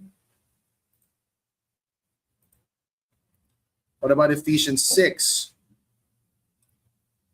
Servants, be obedient to them that are your masters according to the flesh, with fear and trembling and singleness of your heart, as unto Christ, not with eye service as men pleasers, but as the servants of Christ, doing the will of God from the heart, with good will doing service as to the Lord and not to men, knowing that whatsoever good thing any man doeth, the same shall he receive of the Lord, whether he be bond or free. And ye masters, do the same things unto them, forbearing threatening, knowing that your master is also in heaven. Neither is there respect of persons. This is in reference to Leviticus 19. It's like you shall have no partiality in judgment. So whatever the slaves were encouraged to demonstrate to their masters, the masters were to do the same things too. See that? And there's plenty of instances for the treatment of slaves.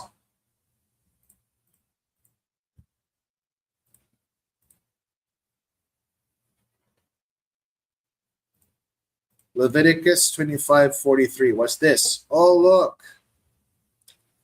Do not rule over them ruthlessly, but fear your God. Oh, look. In reference Oh, look, we just read this a while ago, Ephesians 6, verses 5 to 9. Look at that. And they're going to do this weird disconnection of this thing. My goodness.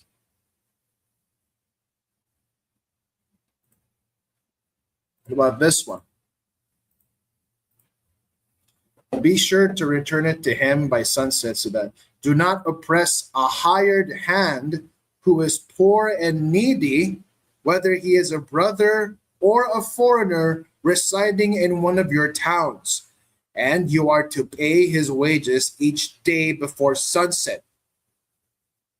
Don't delay his salary, everybody. Don't delay his salary. Give what is due to him, for he is your servant, making sure that everything was well and good while you were gone, so that you don't have to do it. And otherwise he may cry out to the Lord against you, and you will be guilty of sin. Look at that. Let us many servants as are under the yoke count their own masters worthy of all honor, that the name of God and his doctrine be not blasphemed. And they that have believing masters, let them not despise them because they are brethren, but rather do them service because they are faithful and beloved partakers of the benefit. These things teach and exhort.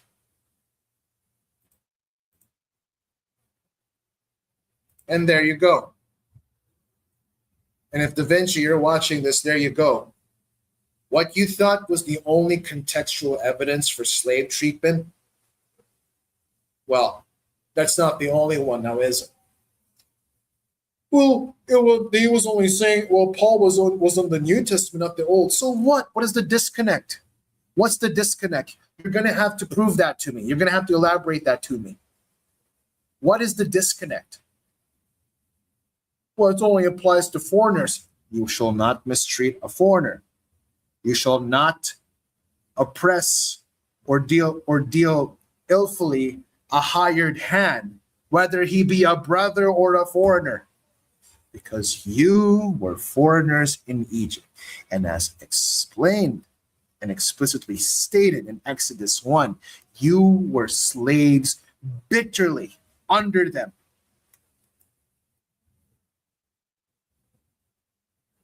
I read them all at their faces. So where do you atheists get the idea that I could just beat my slaves willy-nilly? Where do you find this idea where I am encouraged to blemish and impair the value of my investment? Nobody gets paid to make their bosses look bad. Unreal. And you guys are going to sit there and read these verses and think you're going to get it better than the rest of all Christian antiquity? You've lost your mind.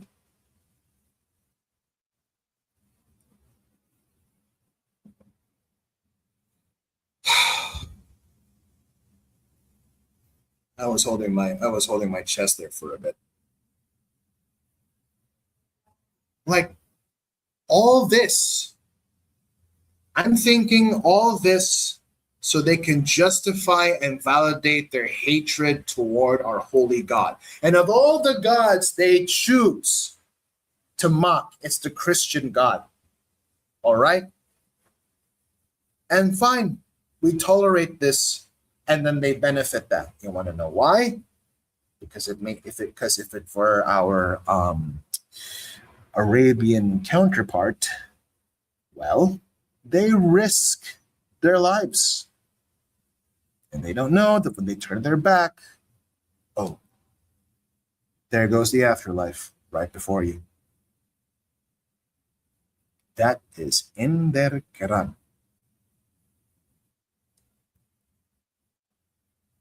So you better be careful and hope and pray to your naturalism that they're not Sunni type of Muslims.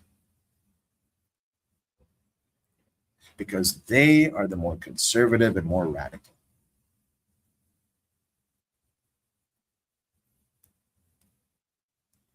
But you know what? They're about the same. Just depends on whether their teachers should be descendants of Muhammad or those who are not necessarily descendants off of Muhammad but can still teach. And you benefit from us mocking God and not getting anything out of it. But meanwhile, if you were to do something like that to a Muslim,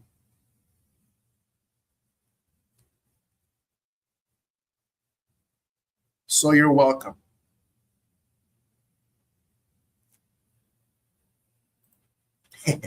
We'll take your time, my dude. I'm still going to be around here. So anyway, link is pinned in the side chat. Anybody wants to come in, I'm gonna pin the link. Here, it's in the side chat. Go ahead and click on it, and then come in here and say that you love me or hate my guts. Go ahead. I'm going to be here all day. I'm going to be here all day, I guess. I'll just give us 5 minutes, and if we reach the 2-hour mark, then I'm just going to shut this down altogether.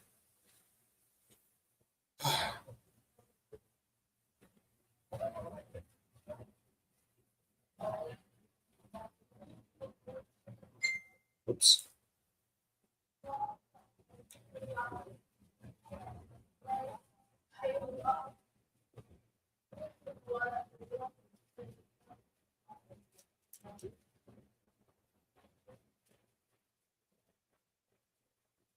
I guess we're going to do standby here. While I will wait for first people to come in, and while we're in the topic of slavery, I'm gonna play an old gem instead.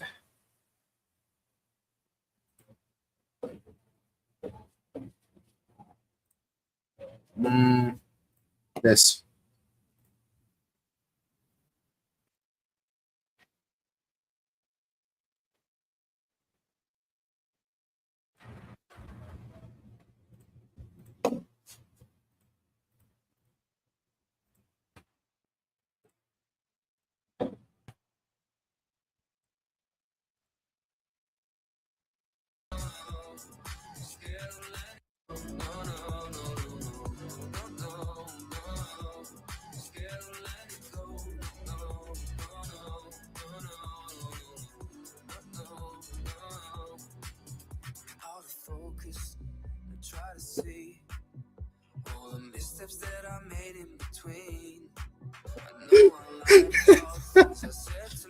This is cringe factor.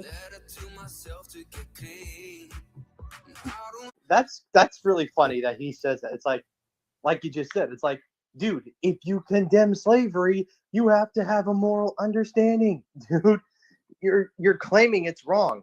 Why is it wrong? I mean, I agree it's wrong, but why is it wrong? Yeah.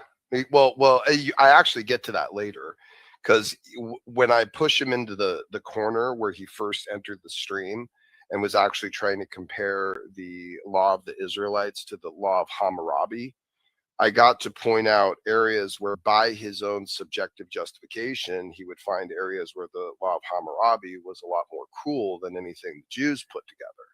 And then at that point, I then held his feet to the fire. I said, okay, now how or what standard are you using to judge which of these cultures is more moral than the other? And at that point, he just completely fell apart. Well, there's no answer. I mean, there's no answer to it. Not if you're an unbeliever. Not if you're an unbeliever, exactly. So in that case, and I also had to draw a perspective of, even though he's a moral relativist, he can't hide the fact that he has a moral certain position of which to apply the relative leanings to. So he's not purely relativist. I mean, he is, but he doesn't think he is.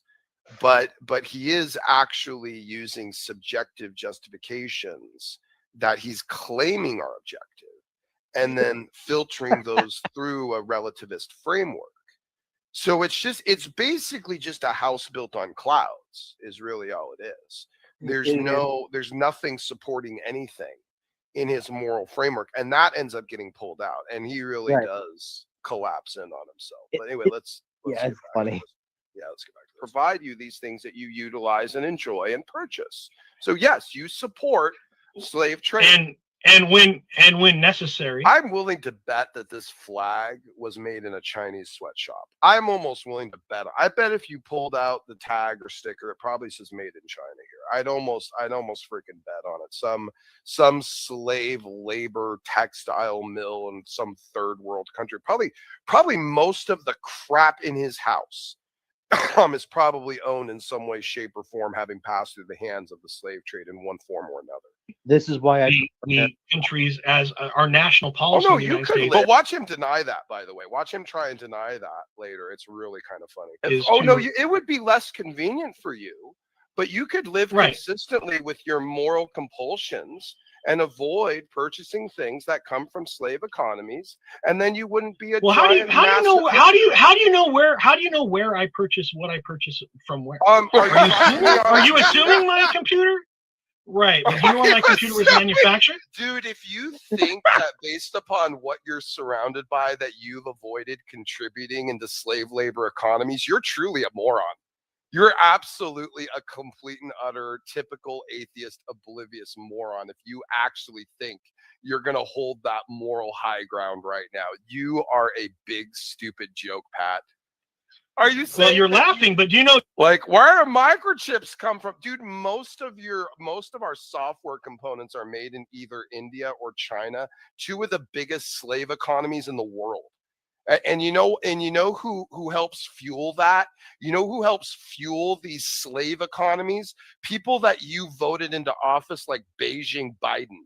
People that are actually helping to fuel and benefit the oppressive slave economies of the world. Your moral fibers aren't worth anything. That you can't hold a position of consistency to save your life. Modern first world atheists are the most oblivious, unaware, hypocritical, pie-in-the-sky morons you'll ever come across. No doubt about it. Oh, do you know where my computer was manufactured? Because I actually do. Oh my God. Okay, so there's nothing in your computer. You're pretty sure there's nothing in your computer. I honestly don't. I don't know that. But I know where my computer was assembled. I know you don't think about things like that. None of you do. I know where my computer was manufactured. Okay, do you really know that every single component that nothing? Oh, well, I don't really know that. Yeah, Pat, thanks. Appreciate it. All you guys want to do none of us do. Pretend morally posture over ancient culture. Sure. You have no justification to posture over. And then you want to turn around and be the biggest hypocrite supporting the very things I'm not saying to condemn. Smokey, I'm just telling you, I can look at an ancient culture. This was so much I can compare them to the cultures around them, which is actually what I did. I didn't compare them. I said by modern standards, and that's a very important caveat, right?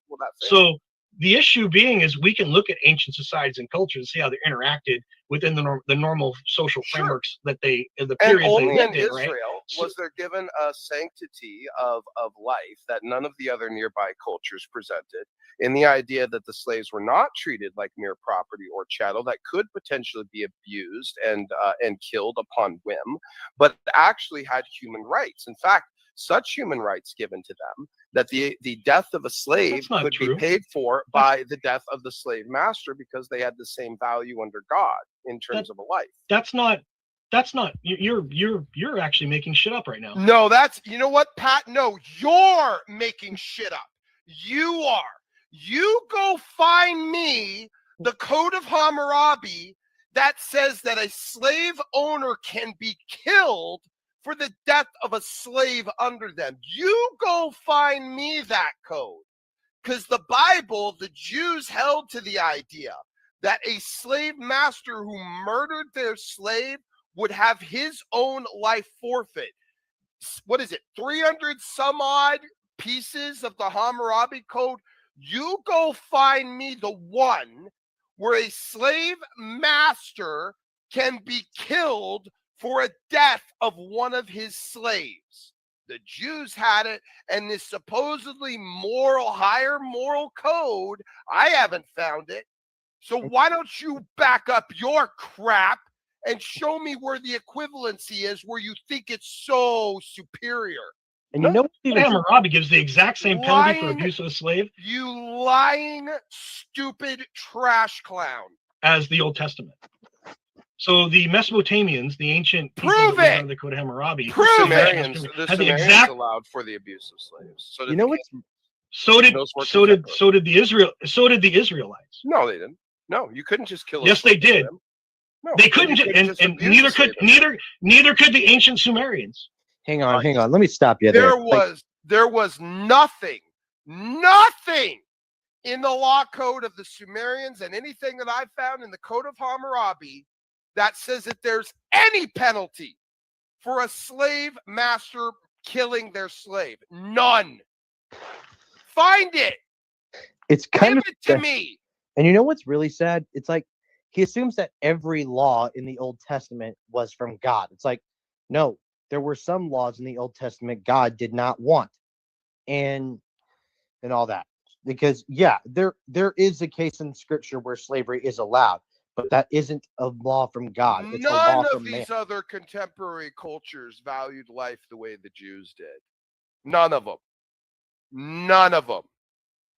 He wants to talk about chattel slavery, then he needs to talk about all the nations that weren't the Jews. Because they weren't treated like just property. They were human beings, and they had rights. They had to get a day off every year. They had to be allowed to participate in the feasts. They had to be allowed to have private property. Right. So it's like, exactly. That's my point. Is like, are there instances in the Scriptures where there's immoral slavery? Yes, but it isn't a law from God, because God makes it clear that anybody who slaves trades is in the Bible is condemned, and not only condemned, but in the Old Testament, it's punishable by death. Yes, if you trade slaves. Yes, exactly. If you engage in the forcible slave trade, you should be put to death. Exactly. Right. Not all right. Should be, but will be put to death. Right. All right. Let's move on. Actually, in fact, there's a code in the Sumerian code that says that the woman of the house could actually abuse one of the slave girls simply for looking at her wrong. That was actually allowed. That was a morally allowed thing for them to do. It's actually in the right, but they weren't allowed to kill them, were they? Yes. See, this is this issue. You're laughing, Smokey. You're laughing, but under the Israeli, we're going to call it underneath looking at them funny. But could right, and as long as as long as you didn't beat your slaves so severely that they didn't. Again, he's missing the point. There is nothing that I've seen in the Sumerian law that says that there's any penalty for a slave master killing their slave. It's just not there. It just doesn't exist. Oh, they were allowed to kill him? Yeah. There's nothing. There's no prohibition there. Go find me one. Find me the prohibition. They didn't shortly die. You could do that under the Israeli code. There is nothing in the Sumerian code as a penalty for. What an ignorant idiot! This guy has studied history. Go look it up. What an ignorant, I know, moron. because it actually says if you injure your slave, and in fact, it wasn't the same thing for the Canaanite culture, which was, of course, this is bigotry. This is nothing other than desperation to conceal vehement anti-Semitic Jew hatred. I'm just going to say it right now. There is no leg to stand on, yet he's trying to paint this ancient culture as a bunch of evil moral monsters because he wants to attack their God. That's what it's a disgusting, low-life, scummy, hypocritical, bigoted position to take. And it disgusts me that so many atheists are so ignorant, stupid, and disgusting in their personal moral fiber that this is what they delve to. This is what they sink to. Pure blown racial hatred and bigotry in order to justify their disdain for our holy God. What disgusting, foul, sad excuses of human scum. Unreal. Contemporary. Well, I'm not arguing for the Canaanites, right? I'm arguing for the Code of Hammurabi. Of course you wouldn't, because you know why? Because they like to offer their children on red-hot glowing idols and burn them to death. But that you would say that. Do you see? Look at that. Do you see just the wave of the hand? Do you? Do you see? Look at how he reacts when I talk about babies being put on burning hot slabs in offering to the pagan god Molech. Just look at his reaction. Wasn't the same thing for the Canaanite culture, which was, of course, contemporary. Well, I'm not arguing for the Canaanites, right? I'm arguing for the Code. Oh, of course you wouldn't, because you know why? Because they like to offer their children on red hot glowing idols and burn them to death. Look, yeah,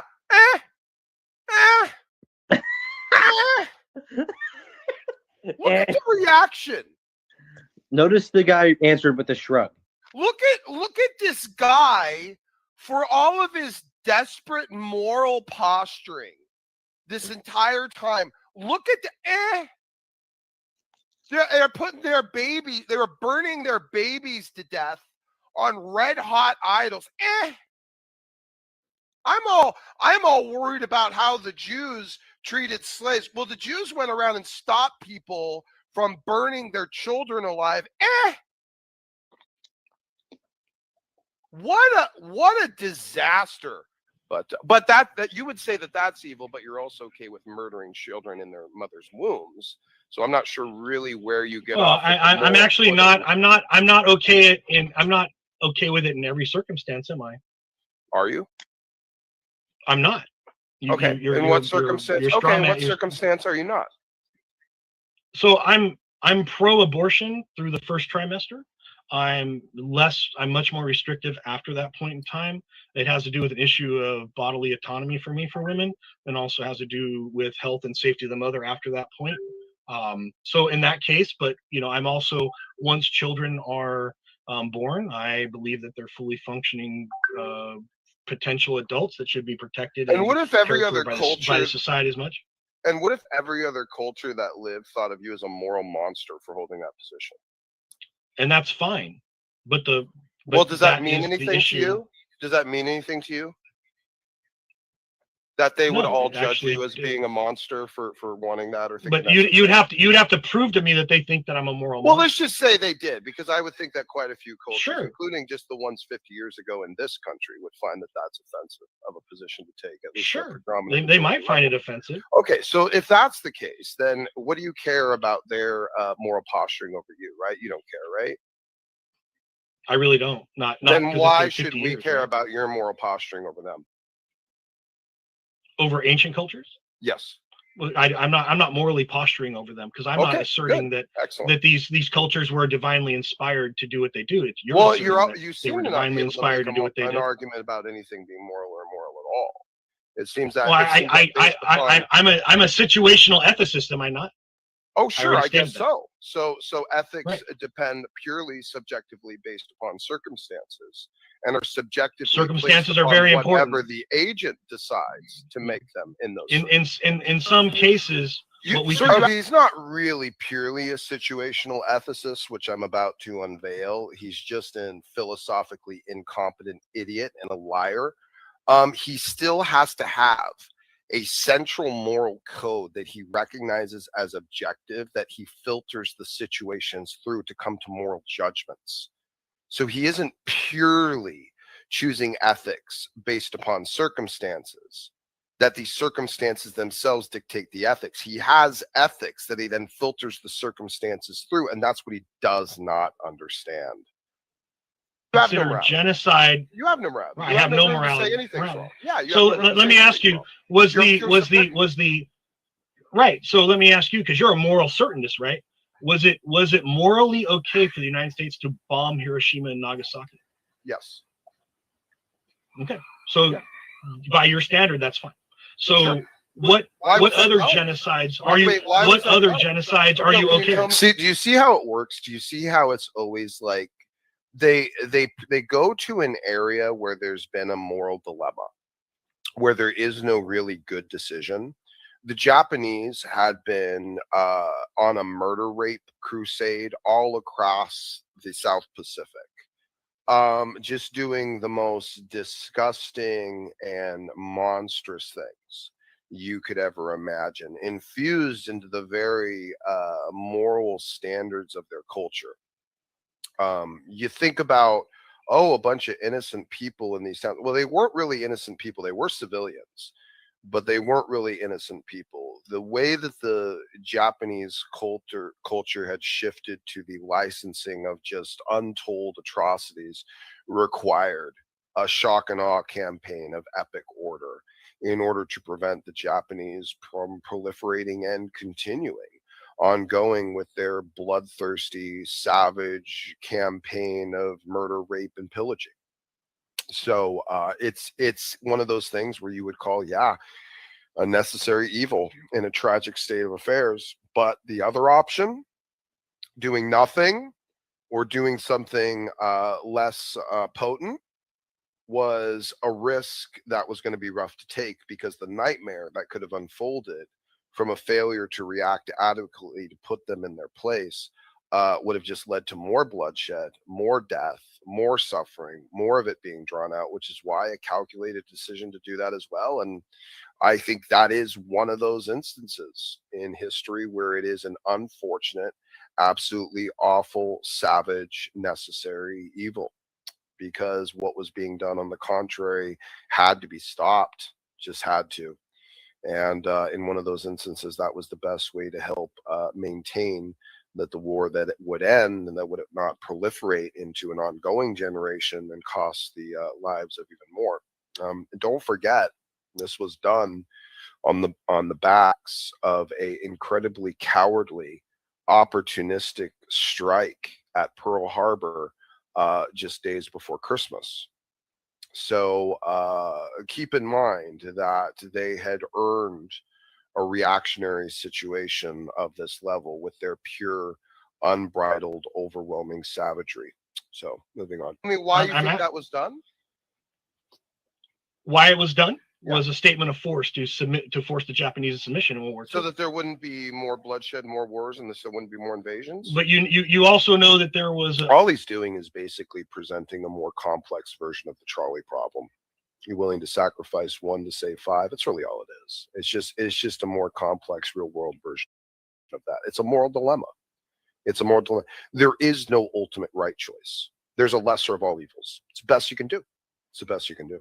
A separate plan to possibly drop those bombs in more unpopulated areas that would have caused less civilian casualties, but the military determined that it might not have the psychological okay. Well, maybe necessary. they didn't. So in order to ensure the certitude of Japanese submission, heavily populated centers were chosen so that an unknown amount, because I don't think they actually knew, of Japanese civilians would be equal. See, he's giving the justification. He's not even really telling me if he disagrees with the justification.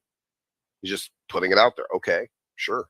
Affected, because demoralizing the military was different than demoralizing the civilian population. Okay. So it was a war that specifically targeted. It was an act that specifically targeted civilians, and you think that was a moral act? Unnecessary evil. See, like, and the way he says it, like he wants you to think, quote unquote, civilian means innocent. That is definitely not how that worked and how that looked and how that was operating back then. Like, that these people that were living in these civilian centers were not the cultural fuel of the monstrosities that the Japanese felt perfectly fine demonstrating and perpetrating across their little corner of the globe. No, sir. Sorry. Bad argument. Unnecessary evil. Okay. So in instances where there's moral dilemmas, there's instances where you can always choose the least offensive or the least worst. So all of these, hold on, real quick. Just because you're put in a situation where there's a moral dilemma doesn't mean there's not a moral underlying layer or objective moral code you're appealing to decide how to land on a moral dilemma. Right. So all of those unborn children in Hiroshima and Nagasaki, all those young children that had not reached accountability yet. So all of those atomic abortions that occurred because their mother was 8.5 weeks pregnant. But that's what happened, right? They were destroyed in their mother in utero. And we just talked about my position on children. Okay, so is that really the same? If it really is an equivalency you're painting here, Pat, I guess you're saying that the thing that happened in Hiroshima is the equivalent to the modern abortion. So apparently we should eradicate the mother when we murder her child. I guess if you really want to make this, apples and apples comparison. What a stupid clown. Killed within their mother's womb. You seem to have a certain level of certitude that it would always be wrong. That Maybe was I'm an act of strawmanning you there. war. That was an act of war. Like, and So- like like an act of war versus I don't think I can afford this child. I think I'm going to go murder it. This is now the moral paradigm we're comparing with Pat. Great. Is the woman waging war on the fetus? Is this what's going on in his head or something here? In war, so now you're saying acts in war, it's okay in certain circumstances to target civilians. If the act of war is to ultimately attempt to prevent more war, what were the Japanese doing before this happened? Oh, I'm not saying that ultimately it wasn't a moral act. Well, you're the one with the moral. I'm a moral relativist, right? So I can justify based on circumstance. That's not how that works. Again, you missed my point about how whether or not you choose, you don't determine based on circumstances. You determine circumstances based upon what you hold to be moral. You're ontologically backwards, Pat, and you're too stupid and incompetent to know it. Which side of the moral dilemma you lie upon has to do with an underlying moral frame of reference, which you claim to be objective. Otherwise, you wouldn't be able to make a choice. If he was a true moral relativist, he would never say something is actually wrong, because you really can't. Because it's all relative to situation, and then it's also relative to the agent who's in the situation making the judgment. It's just pure shifting sand. It's just whatever you feel. It's just nothing. There are no morals if you're really truly from that perspective, one way or the other. You wouldn't be able to apply anything to your relativistic. You have a code that you're applying relativistically to circumstances. Correct. I'm asking you for the justification of that underlying code, not how you apply it. I'm looking for your source of the morality you're applying to the relativism. And it's just your culture. Largely has to do with being. It's just your mostly has my culture. Okay, nothing is actually moral. There it is. It's just my culture and my feelings. There. So nothing's immoral. Nothing is immoral to him. So he never has any argument against what's moral or immoral in the Bible. Done. Debate over. No, he doesn't get it, though. He doesn't get that he just ended it. He basically just conceded the point that now destroys every stupid thing him and that blundering idiot Oz came in and started with. Just gone. Undermined. Dead in the water. Yep. I can't actually really say anything's immoral, so I shouldn't have come in here and said that the Bible is immoral, should I? Well, Pat and Oz are too stupid and prideful to realize that, so let's listen to the rest of the Spurg fit, shall we? My inclination towards humanism, right? Again, humanism. If I'm culturally subjective, right? That's just an argument. And if I would have taken the time to go down the realm of justification of morality through humanism, the circles I would have taken him down. Oh, Pat, I hope you have the semblance of a spine to come back and confront me and discuss that with me. I hope you'll come back and let's discuss that beautiful little nugget. For your feelings, it's not an argument for morality. There's no reason for anyone. Morality is a social construct. There's there's no reason for anyone to care what you feel is moral. Any more so for you to care what someone in the ancient Near East felt. Why do I to you? Right, but it's comparative, right? So the issue for me is comparison. My point is, your whole point of coming in here and being like, the Bible is immoral or the Jews are immoral. I didn't say the Bible is immoral. Did you say? Do you think the Jews were immoral? Yeah, absolutely. They both started in here talking about how what's written in the Bible is either immoral, less moral than the Hammurabi Code, which has already been annihilated. Now he's backpedaling. certain of the issues compared to the. Oh, that's right. I can't actually say anything immoral. Just, well, I never said it was immoral. Pat, you're a coward and an idiot. There's no immorality. The system itself was the moral system of the ancient people. Okay, right? you believe God doesn't exist, right? Correct. So who wrote the Bible? A bunch of people. Jews, right? Bunch of Jews. Did they write a bunch of immoral? Jews, yeah. Okay. Did they write a bunch of immoral laws or moral laws? Laws they thought were moral at the time they wrote. Bam. And there it is. Just like we write laws that we think are moral at the time, they wrote laws that they think are moral at the time. So what is the justification that his subjective, relativistic, cultural morality is superior to theirs? What is the ultimate standard? Oh boy. Wrote them. So were they moral to them? Because you're a dude. You said you're a relativist. I agree that they. I agree they thought they were relativist? moral. Okay. Right. They thought they were moral. Did you say you're a relativist? Yes. Okay. So they thought they were moral. They believed them to be moral. Dude. So relatively speaking, if you were living back then, you would find them to be moral. Likely I would. There you go. Done. Done. He just validated all the moral codes in the Old Testament right there. Done. That was it. Right there. He's sinking fast and can't even notice how bad he's sinking into every single one of his perspective arguments. Man, this was beautiful. I really enjoyed this. This was actually pretty amazing. There you go. So they're not immoral. But you're missing one big important preference. I watch that again. Just watch this again. If you speak, dude. So relatively speaking, if you were living back then, you would find them to be moral. Likely I would. There you go. So they're not immoral. But you're missing one big important preference. Your claim. That is how his own mechanism of claimed moral relativism that is judged in a relative set of relatively speaking, is set to judge based upon setting and circumstances.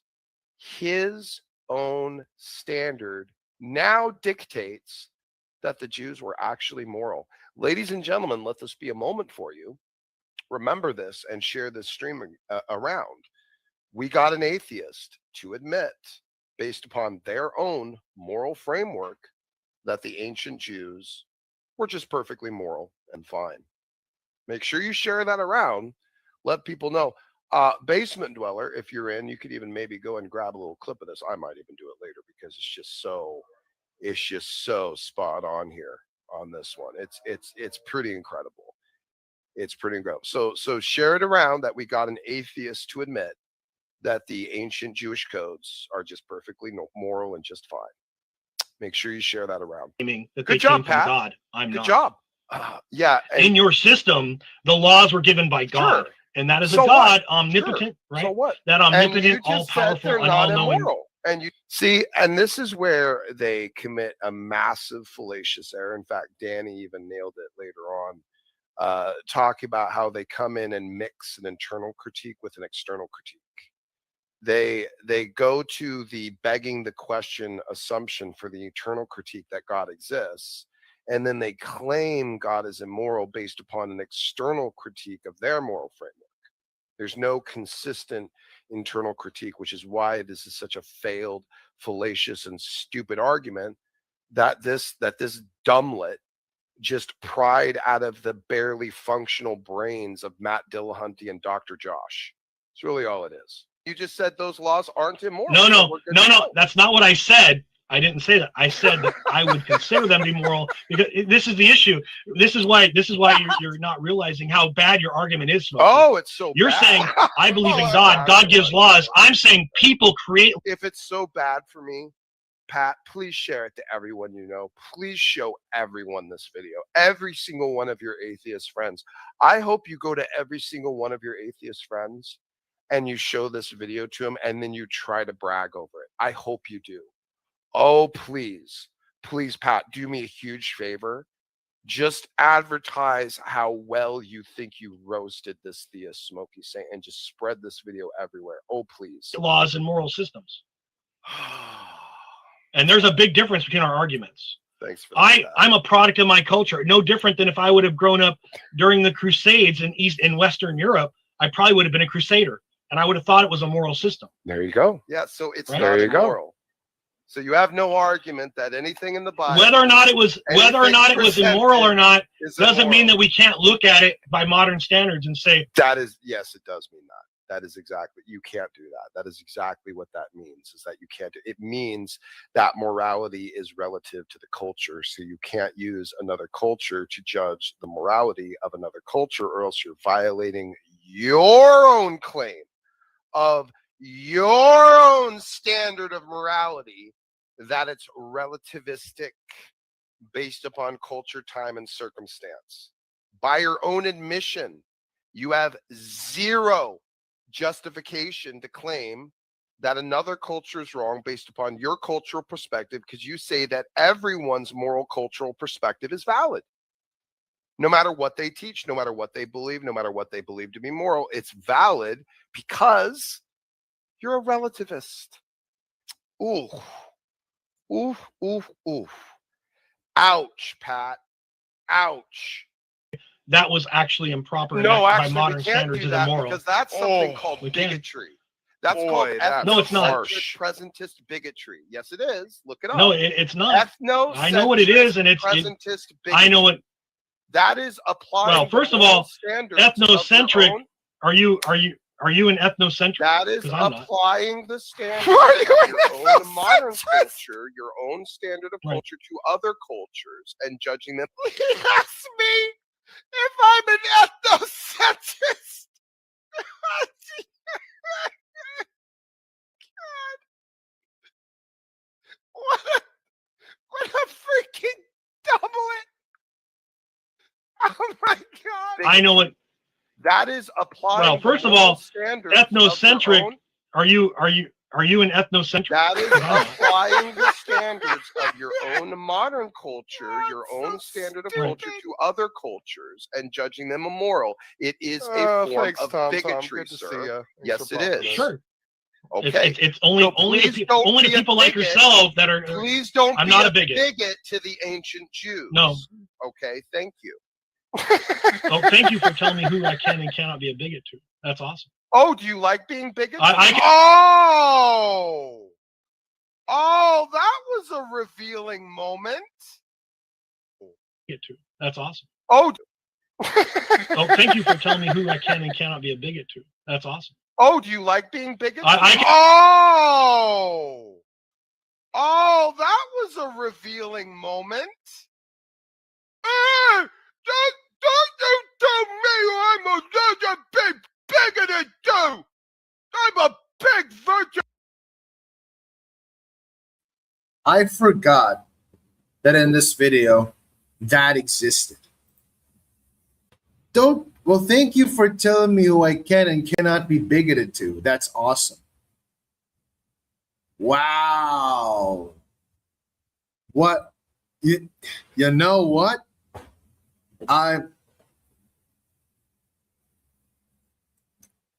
This is what they delve into. I don't know what else to tell you. This is their reasoning. But, after this big blunder, I don't think the atheists would want something to do with Pat concerning that. Just that part, at least. and cannot be. We got to play that again. Okay, thank you. Oh, thank you for telling me who I can and cannot be a bigot to. That's awesome. Oh, do you like being bigoted? Oh, that was a revealing moment. Don't you tell me I'm a big bigoted too. I'm a big virtue signaling liberal. And I say we don't be bigoted to anyone, but I'm allowed to be bigoted to who I want to. Wow. What a moment. you know what? That needs to be its own. You know what? That's just going to be its own little clip. I'm going to clip that out. And that's just going to be its own independent, little, beautiful, absolute, unhinged, spastic failure right here. Listen to this. Them immoral. It is a form of bigotry, sir. Yes, it is. Sure. Okay. It's only to people like yourself that are. Please don't. I'm not a bigot. Bigot to the ancient Jews. No. Okay. Thank you. Oh, thank you for telling me who I can and cannot be a bigot to. That's all. Oh. Ouch. Ouch.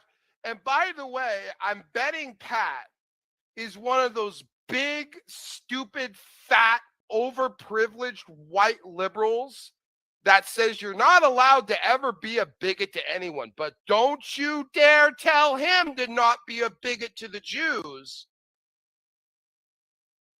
I bet Pat spends a lot of time speaking up for wokeness. I bet he's a big fan of saying how the world needs to be more tolerant and there should be no bigots anywhere. And here's him saying, you can't tell me who to be bigoted to. I tell everyone else to not be bigoted to anyone, but I can be bigoted to anyone I want. Wow. Pat, you're a retard. You're an immoral, gutter-brained, unsophisticated, completely hopeless idiot. Wow. Just imagine a Democrat, a liberal, saying to you, don't tell me who I can be bigoted to.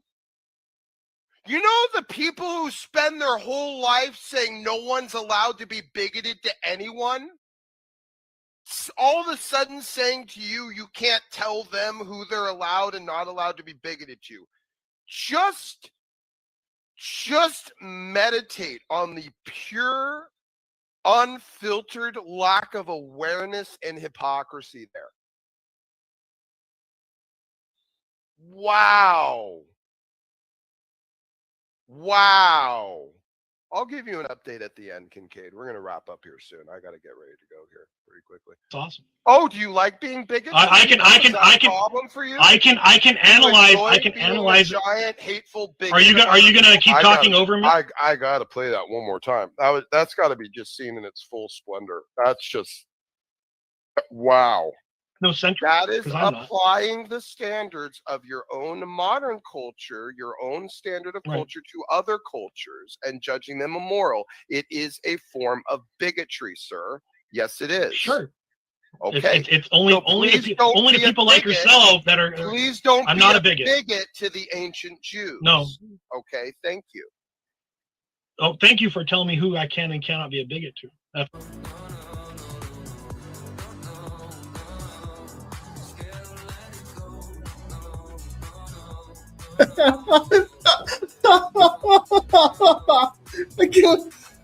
just cannot be a bigot to. Thank you. Oh, thank you for telling me who I can and cannot be a bigot to. I forgot that I added this. Just gotta let it go. I'm such an ass. Ugh. Let's take a look at this one. Speaking of slavery, too. There's Jill at. Holy crap. Hold on. Jill was live. Well, you repeated the word church. Okay. That means all of the is Ronan saying very dumb things, I imagine. To that standard. Is Ronan saying dumb things? Agree to lower the volume. Lower the volume. Well, you're trying way too hard to win an unnecessary argument. Tell me if the volume's ever too low. No, you're just looking at it. Nobody's buying it. You're just looking at it from one side, assuming that I got the text on the screen. It no, says, when the because Pharisees, let's read it. Let's read the text. Read the text, Ronan. Yeah, Let's read the that text. when the Oh my Pharisees God, had heard Ronan that is retarded. the Sadducees. If I go in, I'll probably They, end up who's the they? nuking it. I probably shouldn't The go Pharisees. in. Ronan don't Gathered like together, me. right? I put In him verse right in the 35, camp then where he one of them, belongs. who the Pharisees, which was a lawyer, asked him a question. I feel Okay, like stop I right should there. stop in. This is the At Pharisees. least to One of say the hi or Pharisees something. asking Christ a question. I And don't then even know what they're talking about, but I know that Ronan's being a dumblet. I'll tell you that much right now. Ronan can't be nothing else. God's sakes. Come teach us, Ronan, people please. or a group of people. Okay, this is something that is universal and transcendent. This pertains to all people. Okay, and how do we know that? Just go by looking at verses 37 and 38 and 39. He doesn't say thou shalt love thou if you be a Pharisee and a Sadducee or a Jew should love the Lord with all your God. Brother, I don't know who this rich guy is, but do you have like a link to his channel? Or are you still in that channel that I used to go into like while I was there? Come on, man. You had to add that into the text because you are once again displaying how desperate you are with the text. Well, I don't think they had mixed. Yeah, we know you don't think, but well, I don't think they had mixed neighborhoods in those days. oh my gosh, dude, are you serious? Check out Leviticus 19. If any outsider was Run it. Do you realize though what Jesus is reiterating? He's reiterating here something from the Old Testament. Leviticus 19. Have you not read Leviticus 19? I'd have to read it again. Yeah, I know. I know that. Read Leviticus 19. And what is God saying in there? There's a part in that chapter where he says the exact same thing to the Israelites. He tells them to love their neighbor, to love Israelite, to love. No, that's you false. said Israelite. No, that's false. That's false. You said you haven't even read the chapter, and you're going to try to correct me on it. Well, you're the one quoting it. You're the one challenge you right now. assuming I remember that you that channel. understand Let's go to it. Leviticus. I'll go 19. there from time to time. Okay. See, you talk a lot of sugar smack, but you don't know how they taste. And here we go. St. Tommy, if you're in the chat, click on the link. I have another question to ask. All right, here we go. And it's not pertaining to homosexuality, so okay. you know here we you're not go. answering that one. Ronan, you looking on the screen? You looking on the screen, Ronan? Come on, man. I gotta leave in a few minutes. Ronan. Okay, Yeah. well, he's not ready. Okay. Maybe All he's right. working on that list. It Ronan's says, there. verse 32, it says, thou shalt rise up before the hoary head. And okay, we don't need to talk about that. Verse 33. And if a stranger, if you look it up in the, I think it's in the Septuagint, the Greek word there would be proselytos, which is where we get the word proselyte from. And we all know what a proselyte is, right? It's one who converts from one thing to another, right? So we had a lot of those in amongst the people, the biological Israelites, people who converted to Israel, to the laws of Moses. Okay, so verse 13. Wait, let me finish. Verse 33. And if a stranger, this is non-Israelites, non-biological Israelites, sojourn with thee in your land, you shall not vex him. Verse 34. But the stranger, there's that word again, proselytos, that dwelleth with you, shall be unto you as one born among you, and thou shalt love him as thyself. Why? He answers the question. Because you were strangers in the land of Egypt, and I am the Lord your God. Okay, the point right there, you made it. Right there. So because they're strangers. Mic They're drop. strangers in the land of Egypt. So Mic drop. they have to They have to play the politics of Egypt. They have to play the politics of Egypt. So Ronan, It says right there that they're strangers. It says right there that they're strangers in the land of Egypt. So they have to play the politics. They had to play the politics of Egypt. Okay. So did the politics of Egypt say that they had to treat the foreigner just as if they treated the well, yes, it's politics. Okay. It's a politics. You're not going to vex him because you're not going to vex the man or person because you're a stranger. Because you're a stranger, you don't have that kind of authority to vex someone. That's the point. Oh my goodness. I forget how frustrating this was. He's talking. He's using the word strangers as if, like, it's because they don't know these people. Like, you have no authority to vex them because you don't know who they are, dude. Strangers is anyone from not from your place. That also denotes to foreigner, sojourner, traveler, pilgrims. It's not because they're just strangers. And it wasn't just the politics, okay?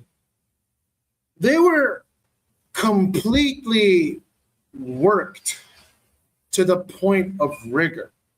They were treated nothing more than machines, okay? They had no human value. Like, so what if that was the politics of the time? Like, what is the Bible highlighting? Like, what's his point when he's saying that?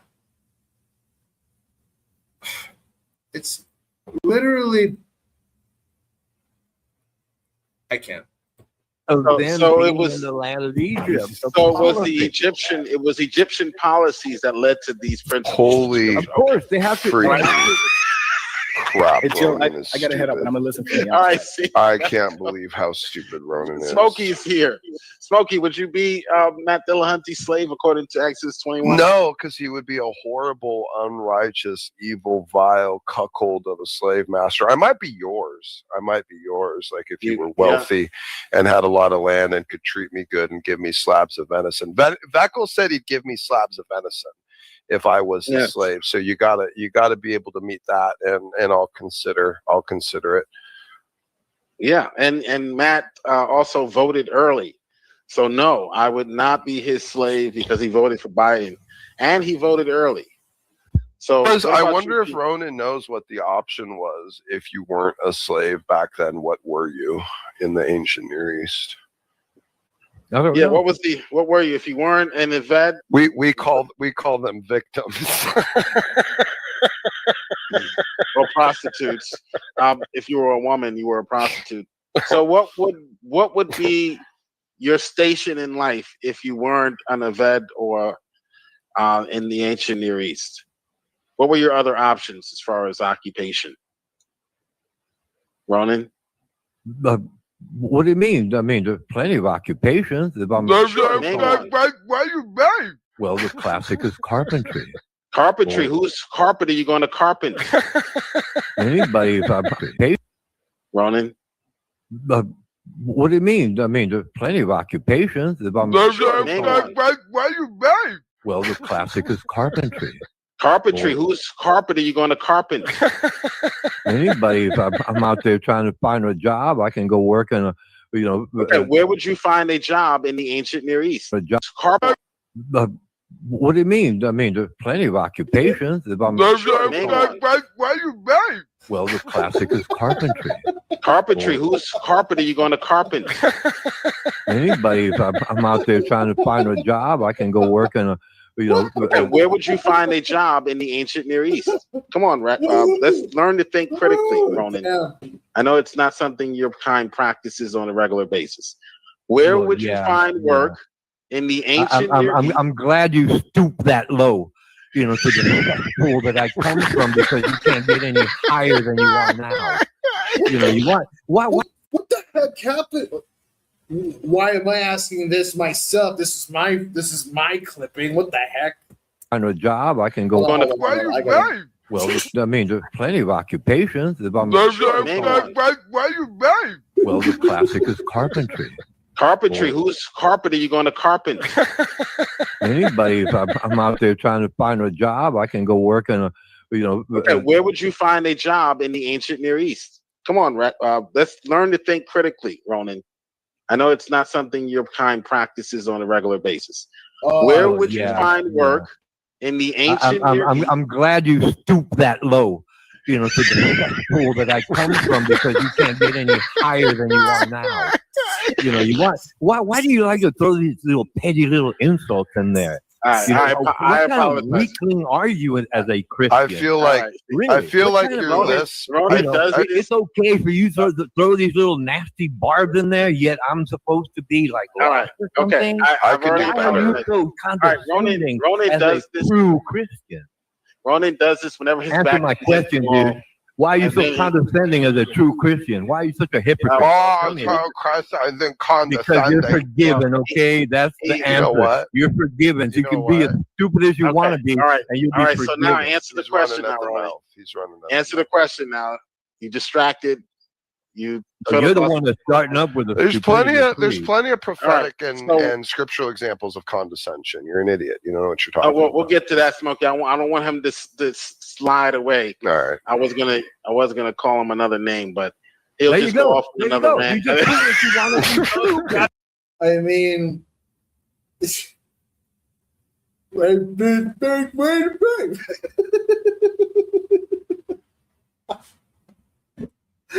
oh man, this is. I'm glad I did this today. Oh my goodness. I mean, there's plenty of condescension in scripture, in which, there were characters that were saying these ridiculous things, and then, I mean, if you say anything worthy of condescension, then be guaranteed that you're going to be met with condescension. That's just how life works. I can understand what you're saying. Get any higher than you want. Where would you find work? They're trying to find a job. I can go work in Okay, where would you find a job in the ancient Near East? Come on, let's learn to think critically, Ronan. What were you? If you weren't an Eved, We call them victims. in Near East. What were your other options as far as What do you mean? I mean, there's plenty of occupations. If I'm Why you mad? well, the classic is carpentry. carpenter? You ain't being a Every time I'm gonna mute you, Ronan. I'll slide away. All right. I was gonna call him another name, but he'll there just you go go. off with There you another go. rant. You just do what you want to do. I mean, I can understand. I can understand. I'm gonna be honest with you. Dude. These videos were a long time ago, and I decided, just to clip these things out, just to give us a little gem in the old days, to give us a little, reference, to give us a little teaching and some sort of exhortation, to give us a little old of cautionary tales on when met with these kinds of individuals who would know how to deal with them. It's a gem. It's a gem to behold. Every Every time I'm gonna mute you, Ronan. Every time his back is against the wall, he will go back, even if it was 10 minutes about an insult. Okay, Ronan, I want you to answer the question. All right, I already apologized for insulting you. Where would you find carpentry work in the ancient Near East 4,000, 5,000, 6,000 years ago? Probably anywhere, man. Maybe There's not that other long people. ago. There's other people. I mean, I could go elsewhere. And who are these people that you're speaking of? What was their position in life? What other tribes there are, man? People need labor, and I can go hire on. They pay me. I'm good. Okay, so the answer is there would have to be someone that had the means to pay you, right? Or barter. Yeah. Yeah. So it would have to be someone that actually owned land. No. It could be a shop owner. It could be a shop owner renting. That actually owned something, a parcel of land with something. Yeah. Okay. Fine. Let's go with Okay. that. So that person was called the master in the Old Testament. So you would have been an Eved. You just admitted that you would have been an Eved in the Old Testament. Okay. If that's what they labeled it, fine. All right. There's no problem. All right. So you don't have a problem with slavery in the Bible? Because he didn't buy me. He didn't buy me. Okay, that's different. Okay, he didn't buy you? He didn't buy me from someone. I went over and said, hey, you want work done? I can work. That's it. Okay. That's a contract. All right, and that's what was going on in Scripture. Jesus Christ. That's what was going on in Scripture. Anything outside of that, other than in certain cases that, like prisoners and things that your employer buys you in a sense, right? Right. So that's exactly what was going on in Scripture. That's what was sanctioned in Scripture. What you just described. Do you think it's immoral to work and employ people? No. P-Mars, would you be Matt Dillahunty's slave according to Exodus 21? Sure. You would? He would rape you, P-Mars. He would make you have sex with his horrible tranny girlfriend. You know it. Oh my! No, please don't. He would. And he'd want to watch, and because of his probably heart palpitations and stuff. It probably so that's what they did in those days. What is your point? What are you trying to compare or contrast here? The fact that that's what they established at that point. You were probably asking a question that came out on the lines of, I don't freaking know, like, slavery bad, God evil. Why?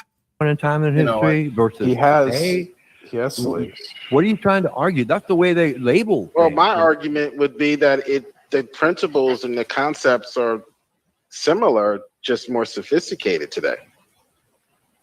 No, right? Because if a person, was to work off their debt, work off their debt, it would be 7 years.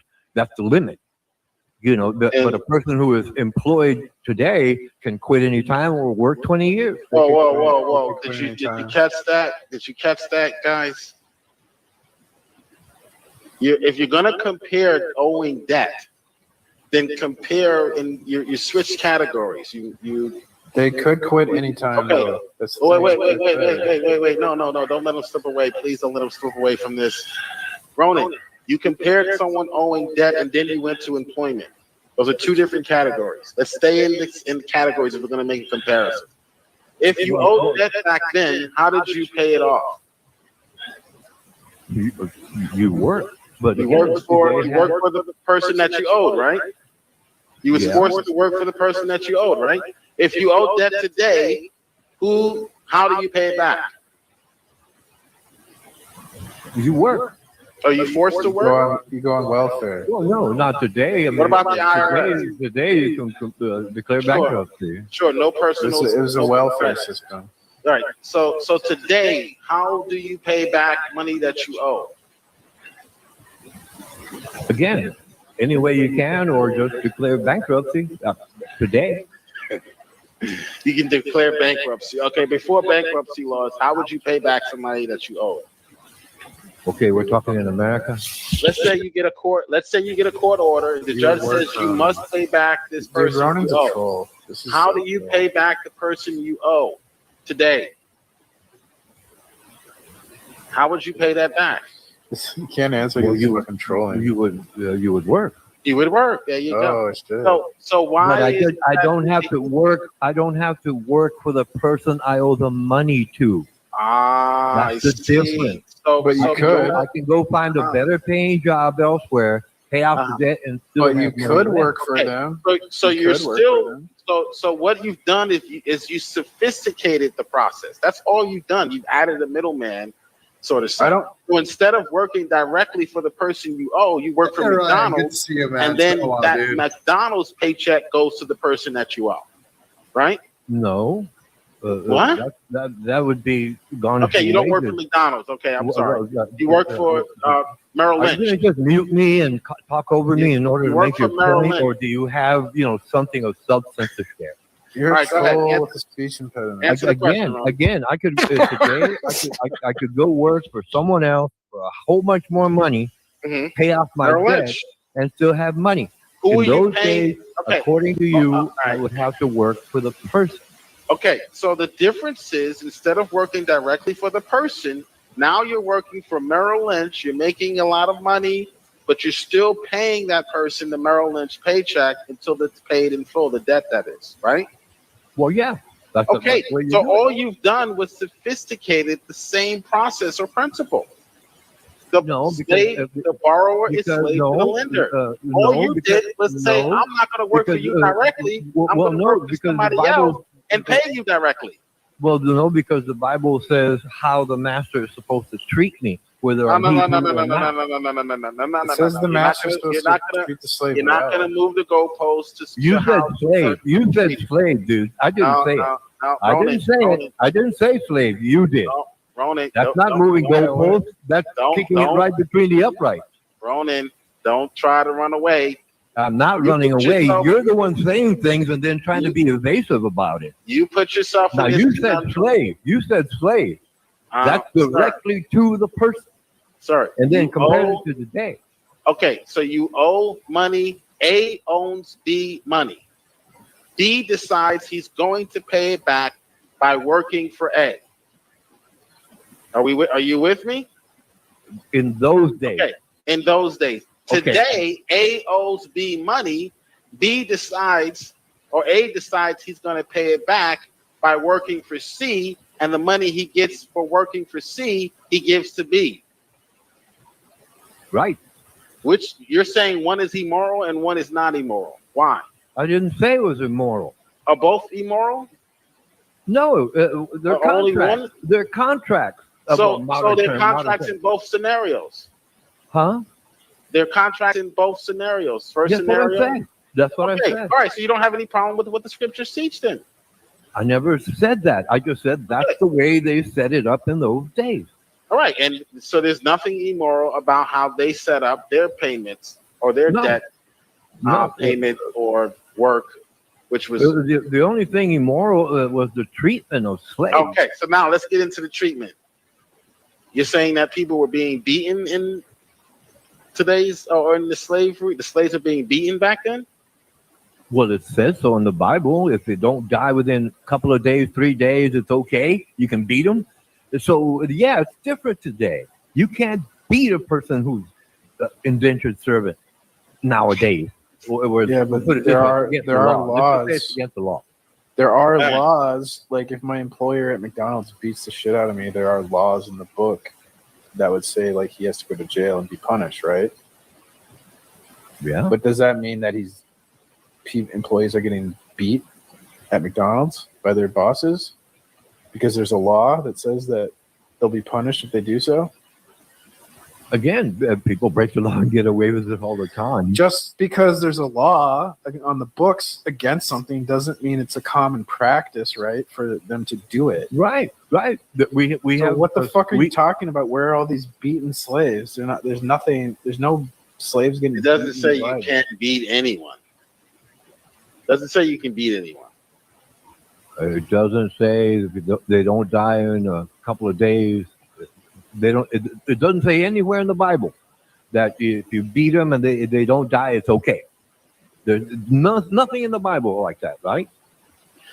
Well, let's say that was the case, even though Now you move the goalpost. Answer my question. I didn't even. Let's say that I'm nowhere in the Bible that says if you beat it.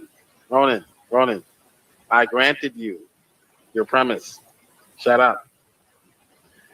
I'm granting you that even though it's false, and if you need some help reading the Bible, praise exegetes this passage very well.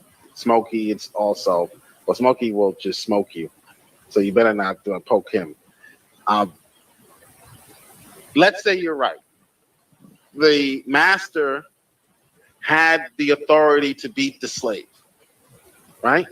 No, I'm not right. The book says so. Okay, I'm the not book talking says, about me being right, please. It's not about me being right. The book I'm saying says that's what that okay, book says. Okay, the book says the master had the authority basically to beat the slave, right? Right.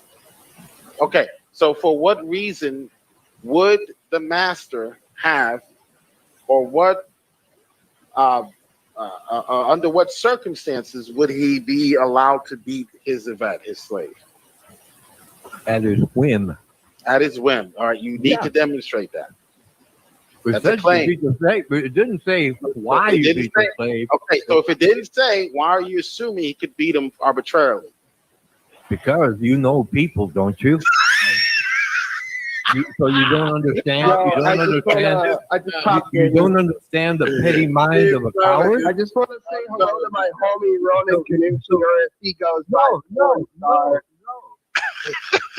So Ronan, you assume, Ronan, that because the text doesn't state, as you admit, you assume that the slave would have been beaten arbitrarily or on a whim, right?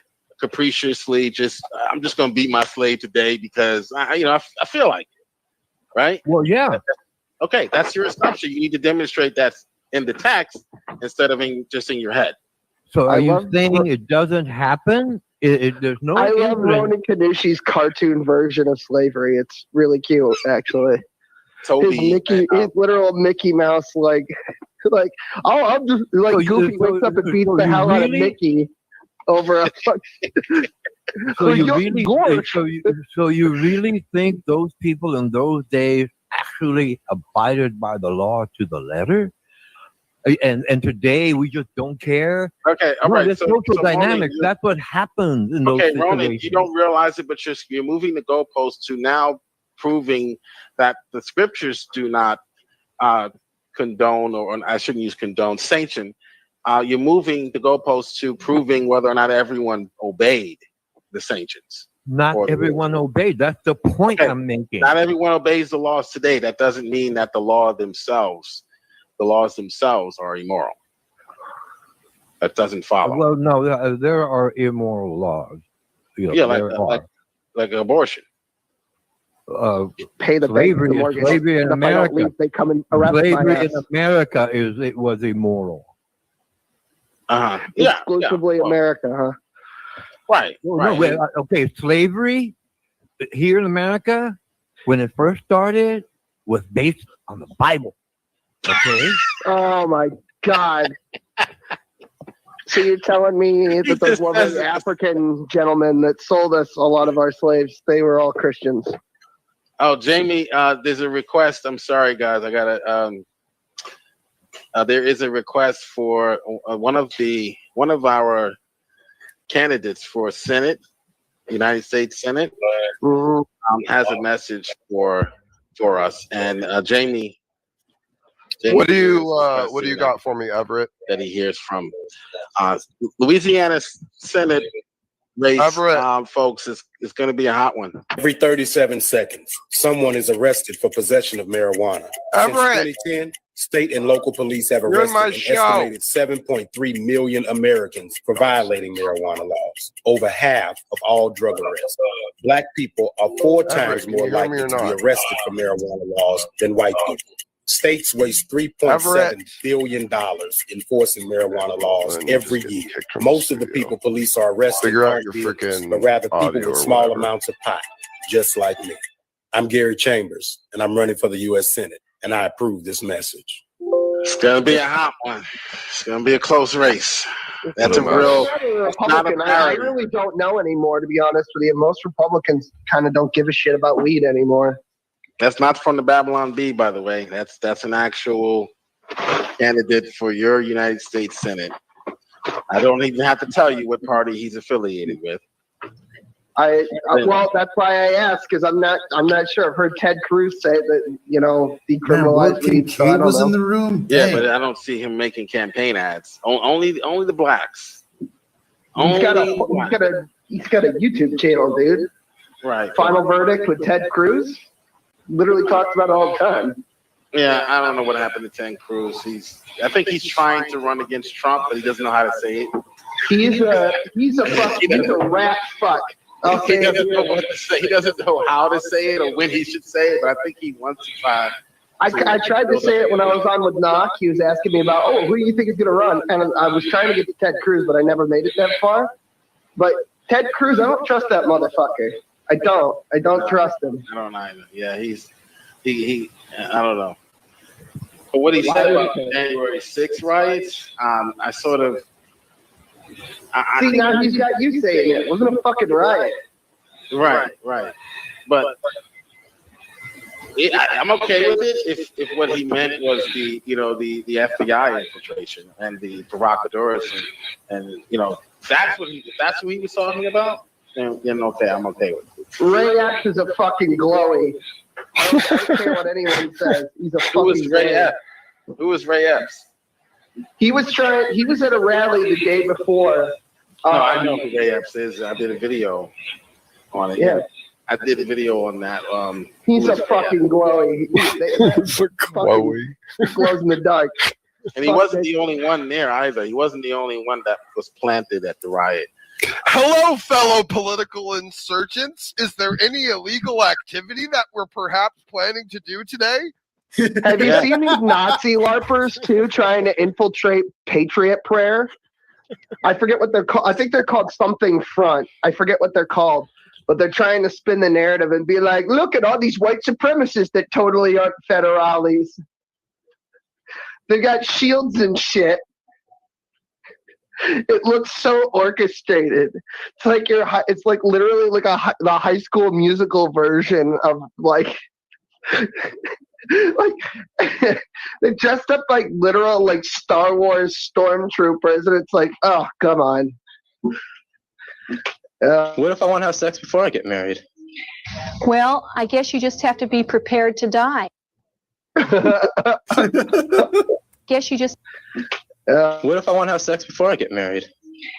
Well, I guess you just have to be prepared to die. Prepared to die.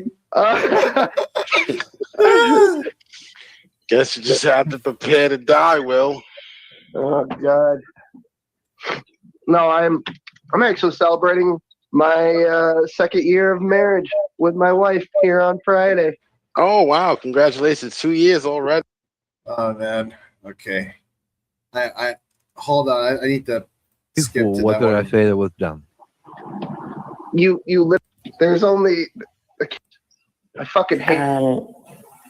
You do such a disservice when you lie about things like this. Ronan, you do such a disservice when you lie. Well, no, put it this way. You have your truth, I have mine. What? Doesn't make. What? Wait. You have. I have. I have my truth, and he has his. That. He's practically lying at this point. And make any sense. Like what? How are they saying these things and then thinking that this is clever? That doesn't make any sense. There's This is only coherentism. there can't be multiple. What is this? The Gospels? See, this talking about multiple truths. When they're all true at the same time. Well, I have my views and you have yours. I think that's part of being an individual. Yeah, you know what the difference is? Your views are wrong and mine are right. That's the difference. Okay. See, that's a very important distinction. Your rules, though. Because one of us said something incredibly dumb and the other one didn't. Okay. Well, what did I say that was dumb? You literally said that like biblical slavery was basically like evil and abhorrent, and then you were like, well, I never said it was evil, dude. I never said it was evil. I said that's what they. That's what they had. I guess it's okay, and that's been my opinion the whole time. No. Again, that's what they established in those days and times. I never said it was good or bad. I'm saying that's what they established at that point in time. Later. Don't gaslight me. I was literally like, as soon as Smokey popped over here, I was like, okay, and this is what I was watching, and I listened to you, and I pay attention because I got. You're not paying attention. You're not paying attention. I never said it was good or bad. I said that's what they established at that point in time in history, and that's what you don't want to look at. So what are you arguing about then? If not. You're not arguing it. You're just here to hear yourself talk.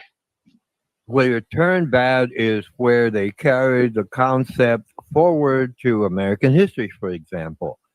And they established slavery here based on biblical writing. Now that's bad. And I presented to you that the people who sold us slaves were not Christian.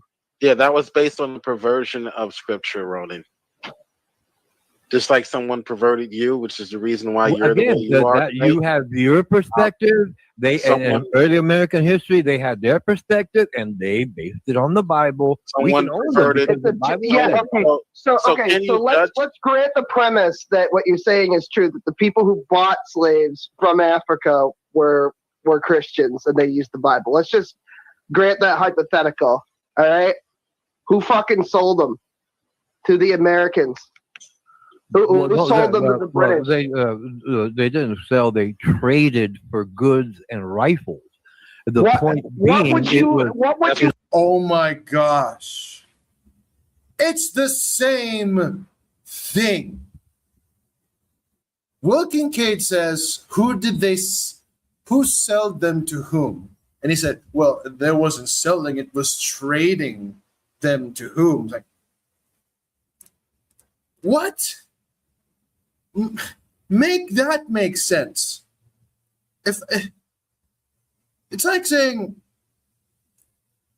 I'm willing to trade this Lamborghini to you for the price of, I don't know, like 26 million.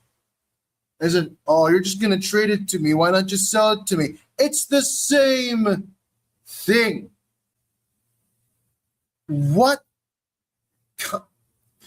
is with these semantic games that you're trying to play? Like take the hint. Of course there's going to, you know what? I'm going to keep playing it. An exchange of material wealth for another thing that is a purchase. May I finish my statement? May I finish my statement? They had tribal warfare there at that time. And obviously, those taken in war were traded off for supplies and munitions. Okay? That's the way they did it. Now, there was another party who actually shipped them over. And I think... were they Christians? I think it was Jewish people. It was Jewish. Oh my God. Well, you are so ignorant, Ronan. Well, yeah, but you don't want to teach me. You don't want to teach me anything. All you want to do is stupidly insult. That's what you want to do all the time. Is Can you, hey Ronan, can you do us a favor? If you decide, hold on, Ronan, do us a favor. Ronan, stupid diatribe. Ronan, diatribe. What the? You're the one that said it was you. Don't get into your little stupid diatribe. Just explain it to me. Man up and explain it to me. Do us a favor. If you reach into revisionist history, that isn't explain actually it to me. Okay, I am explaining it to you. Don't be editorializing. Explain it to me. Physical wealth. What do you think? Okay, so I can't. If I trade my car for another car, you are, Ronan. That is, I can't. It's like literally it's the same thing. Just because coins were exchanged, that's a purchase. The Jews sold them. That might make my dumb. Yeah, they weren't selling them. We were just exchanging coins for such a trade. What kind of pedantry is this? Comment of the week next week. It might have to. Good Lord, Ronan. It was the Jews what done it. It was the Jews what done it.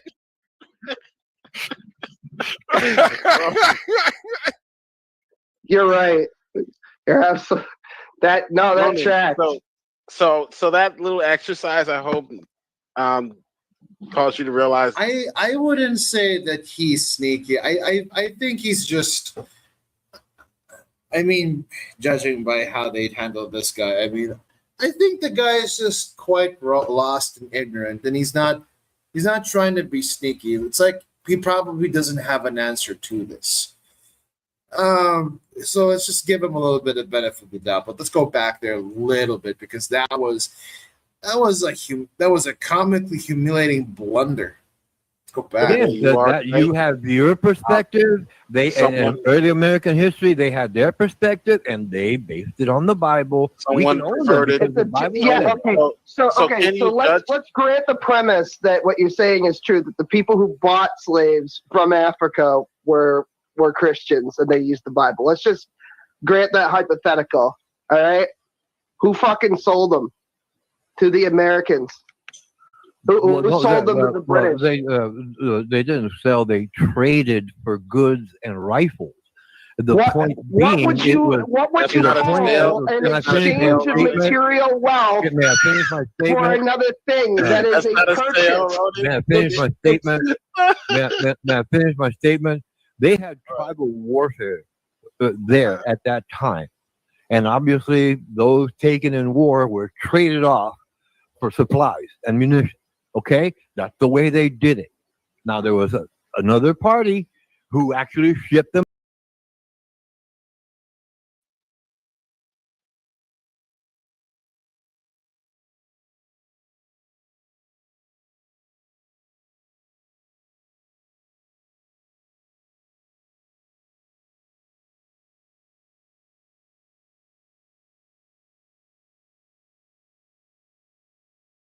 Favor. If you decide, hold on, Ronan, Are they Christians? I think it was Jewish people. Oh my God! Or See, you are it was so. I don't even know what's happening here, but I got a pretty good feeling that he's blatantly wrong about this, and yet he has the audacity to be commenting about this. Now there was another party who actually shipped them over, and I think Were they Christians? I think it was Jewish people. It was Jewish. Oh my God! Or you are so ignorant, Ronan. Well, yeah, but you don't want to teach me. You don't want to teach me anything. All you The want to Jews. do is stupidly It insult. was the That's what you want to do all the time. Is Can stupidly you, insult. hey Why don't Ronan, give can me you some do us information? a favor? Hey, If Paul, you You decide, sound hold like on, idiot. Well, Ronan, don't do get us a into your favor. little Ronan, stupid diatribe. Ronan, Don't get into your little stupid diatribe. Ronan, Just explain it to me. Ronan, Man up and explain it to do me. us a favor. If you reach weakling. into revisionist history, that isn't Explain actually it to me. Okay, Don't go off I to am the explaining it to you, editorializing. Dublin. Don't be Monetary editorializing. Explain it to me. physical wealth. What do you think? Okay, so I can't. if I trade my car for another car, you are, Ronan. that is, I can't. I don't. It's like literally it's the same thing. Just because coins were exchanged, that's a purchase. The Jews sold them. Yeah. Well, I'm just gonna sell. Oh well, I can't sell. Fine, I'm just gonna trade them instead. It's the same thing. Like, what in the world is going on? Like, what sort of brand of pedantry is this? That might make my dumb comment of the week next week. It might have to. Good Lord, Ronan. It was the Jews what done it. It was the Jews what done it.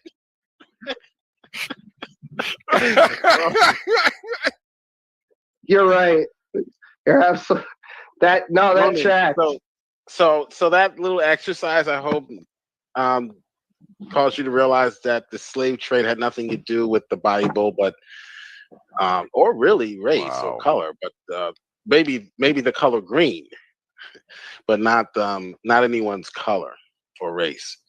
It was a trade. It was value involved in or profit involved in purchasing people. It's like saying it's like you. There was the analogy of a car, a used car, trading it off. Okay. If I trade off a used car, that person can do anything they want to with that car, much like the slave trade. I sold them. You can do whatever you want here in America with them slaves, whatever you want. Which was not a principle found in Scripture, so they had to pervert Scripture and science in order to make it seem as though what they was doing was right or just. This is all going to boil back to the Exodus 21 issue again, because this is about the only leg that could possibly stand on. Like when you show them that both brother and foreigner were to be treated just equally under the same rule, under the same core essential ethical code. They have no leg to stand on other than, okay, then why don't we just lovingly beat up our slaves whenever we want? That's all they're gonna bounce onto. That literally it. They perverted science. Would you just like a dog in heat? Am I right, Graf? take that the 19th century, Huxley gradation of races, the blacks on the bottom because we're less evolved, and of course the Caucasoid race. Would you take that as science because it was proposed and it was used as a justification for slavery? Would you take that as actual science today? Or you understand that to be a perversion of science? Would be a perversion. Okay. Because So do you take the perversion as what the actual science is or what it actually purports? Christians perverted it. No. So you wouldn't do that with the Bible. So why do you do that with the Bible? Because you're an atheist. That's why. No, because there's a continuum from then to early American history, right?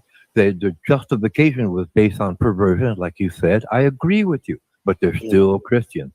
They're still believing that book and interpreting it. Is Thomas Huxley a scientist? Who?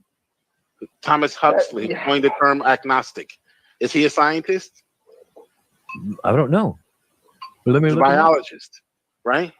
Well, I don't know. Hold on.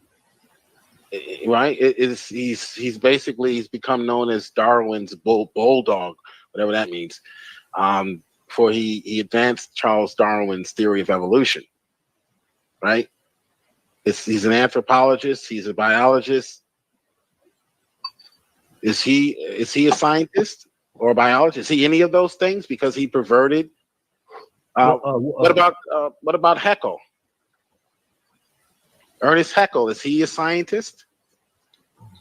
I think so, but it says here Huxley was a biologist and anthropologist. Right. Okay. Right. Yeah, Do you know, specifically chronology. He was supporting Charles Darwin's theory of evolution. It says here. Right, and a lot of what he taught led to what I would call racism today. Not what you might call racism. Somebody doesn't hire blacks because their credit score is too low. That's not racism.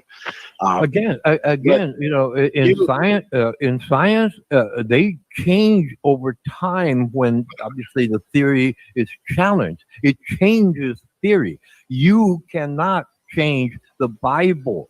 But you can pervert it. Science realizes where its shortcoming is and adjusts for it over time. But you can pervert. Not you, but the Bible doesn't. Pardon? You can pervert science in the Bible. That's what we're talking about. We're not talking about changing anything. What science is in the Bible, please? I didn't say science was in the Bible. I said you can pervert concepts and theories, or you can just make them up. Yeah, you can just. That's not what you said. But again, if you pervert a theory nowadays, science is going to challenge it. And if you pervert the Bible nowadays, the Bible is going to challenge it. I didn't pervert the Bible. I was quoting the idea. No, I didn't accuse you of perverting the Bible, Ronan. Ronan, pay attention. I hope you can follow. You're saying that there were people who perverted science, and then science itself corrected them. Right. Correct? Okay. Yeah. And along the same lines of reasoning, which it seems like you're trying to do, people have perverted, like Thomas Jefferson, like the LGBTQ today. People have perverted scripture, changed things, and omitted certain things to make it seem like it's okay with certain behaviors. But we still have the Bible to refute them. So the Bible doesn't change. People try to change the Bible, but fortunately for everyone, they don't pervert all of the copies. There are still copies. Well, I don't want the Bible perverted. It speaks for itself. It's amoral in these days and times. And obviously, I'm quoting it or trying to figure out what it's really saying, but I'm not trying to pervert it. I'm not. Well, what I'm saying is that the evolutionary racism of Darwin's day was a perversion of science. Now, today it's politically incorrect, but there are textbooks, and Ken Hovind does speak on this. And one of the reason why I like him is because he does speak about the textbooks, which no one talks about. There's still biology textbooks that still promotes racism. Well, yeah. You come to Texas, man. Here they really champion racism here. No, I'm talking about the recapitulation theory, I think it's called. It's inherently racist. The idea that in the womb, the mother goes through the evolutionary or all of the stages of the evolutionary development of the evolutionary process. Even though it's been falsified. By whom? Stephen Gould. Really? Who basically said it was a racist idea. It was the racism of white scientists, he said. Oh, and the idea was that blacks had not gone through basically all of the evolutionary processes or all of the evolutionary stages, and so we were going premature, basically. So the general theory goes something like this: like if you're looking simply naturalistically at organisms that we had descended from within Darwin's theory of evolution that was expounded on by other scientists, obviously. You start out as a sperm, so like a simple single-celled organism, and then the embryo eventually ends up looking like a fish, and then more like a lizard, then more like an. I'm just gonna listen on the outside. I'm done with this stream for the day. I have some editing I was gonna do and a little bit of work to do and some things to get done. So it's. Yeah, well, that's done. But Rich also uses the term quite often when he deals with all these atheist livers and false Christians. Yeah, well, yes. Let's go back to whatever happened that. Matt Dillahunty says that. Nope. Let's go back to whatever happened in that last debate. Let's go over here. All right. Okay, here we go. Because there was more to this, and I'm just gonna play it. And also to go further into prisoners, most of them don't have the.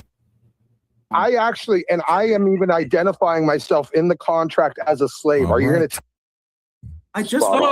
This right here shows you this ain't chattel slavery that you're claiming it to be. These are people that owe the debt or committed. I just read that. Their hearts were hardened. Yeah, I agree. Beating someone hard enough for them wouldn't be a problem. Oh, Lord. All right. Now, my turn. Can I say something now? What type of slavery are you equating this to? What do you mean? There's the link. Is it chattel slavery, the slavery that was conducted in the United States where people were kidnapped from Africa and brought against their will and served as slaves? Or is this another type of slavery? What type of slavery are you talking about here? Slavery is slavery, bro. No, it's not. Yes, it is. No, it isn't, dude. No, it isn't, man. All right, let me educate Da Vinci. Da Vinci is wrong. Da Vinci, calm down. Da Vinci, calm down, brother. I'm calming down, but you and I can agree that beating anyone is wrong. Is there a such thing as indentured servitude? Can we agree that beating on anybody, anyone is wrong? Again, is there? No, we cannot agree on that. Hey man, what happens? What happens when there's a prisoner in prison that's trying to like be violent? Are we allowed to beat them? Now, of course, in that context. Okay, of course. Then stop acting like you have some absolute moral standard to appeal to. I was going to use scroll up to 16. A person that works for you. 21:16. A person that works for you, right? Or dude, there's different kinds of slavery. There's different kinds of slavery. You could be forced into slavery. Listen to me, dude. 21:16. Dude, you could sell yourself into slavery. You could make a contract to serve. You could be forced to serve because of a criminal offense or some sort of cost that you caused to someone. There are lots of different categories here. You're trying to isolate them all into one. No, we're trying to educate you. Isolating it based on what it says. That's all I'm doing. Actually, you're not. We're trying to educate you. Okay, now let's read this. I'm gonna read this. Punishment for slavery. And he that stealeth a man and selleth him, or Mary if he has be 3 found minutes. in 3 his minutes hand, to pull he up. shall surely be put to death. The clock Spot is on. So this right here shows you this ain't chattel slavery that you're claiming it to be. These are people that owe the debt or committed I just read that verse. I agree with you. Brother, listen and stop trying to make your atheist propaganda. Bro, I just said I agree with you. Can Brother, you not hear me? let me finish. I'm explaining it here, but you're not gonna sit here and spout your propaganda. I just said I agree with you. The problem you have is that somebody has to pay their debt, regardless if it's indentured servitude, and somebody has to pay for their crimes. Are you claiming that people shouldn't pay for their crimes and be held as a slave when they committed a crime? Are you claiming that, brother? Okay, well, okay. Well, No, you're claiming that. Yes or no? Just say yes or no. That's not a yes or no question. Yes, it is. Do you think that somebody shouldn't pay for their crime? Are you saying in today's age? I'm saying here in this time, in Exodus time, do you think people should not be held accountable for their crimes? I don't think they need to. Mary, come on up. Okay, so they should. They weren't killed. They were held in slavery. Deny this so-called truth. Yeah, and they were still beaten. Guards can't even touch the prisoners to this day. You know, Jesus. Brother, they have people. Brother, this back then, what you're trying to say was slavery, like in America. This is people that were in there. I never said everything out of my mouth. I'm only going off. You said slavery is slavery. You said slavery is slavery. You said that. I'm going off of yes. Any slavery, so do you retract that? You retract that as a very dumb statement? Any slavery, any sort of slavery is wrong. They're not supposed to be held for their crime. Okay. Tell you what, Eliezer was. Hold on. Why is dude? Listen to me. Let me ask you something.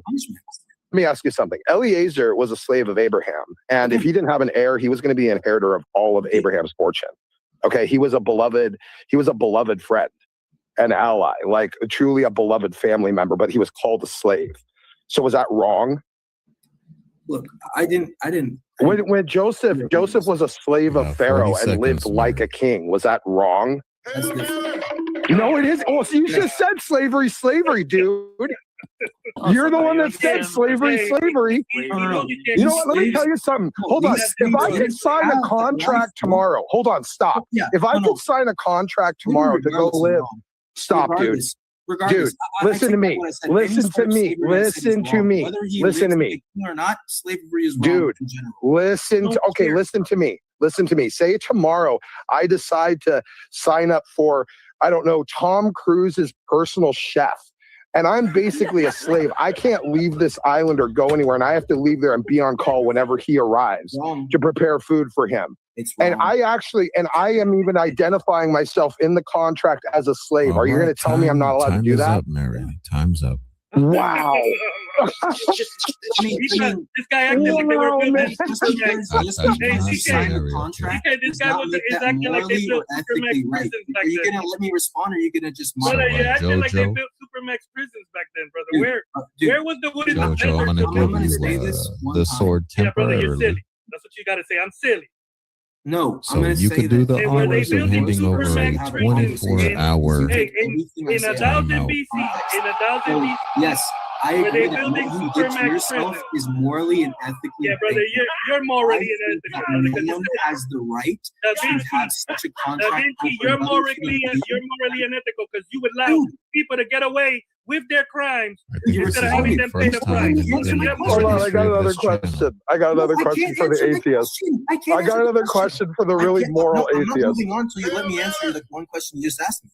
All right, I got another one after this. It's going to be great. I say that it is morally and ethically bankrupt for any contract to have that sort of agreement, and under any government, under any kingdom, at any time, it is wrong. That's what I think.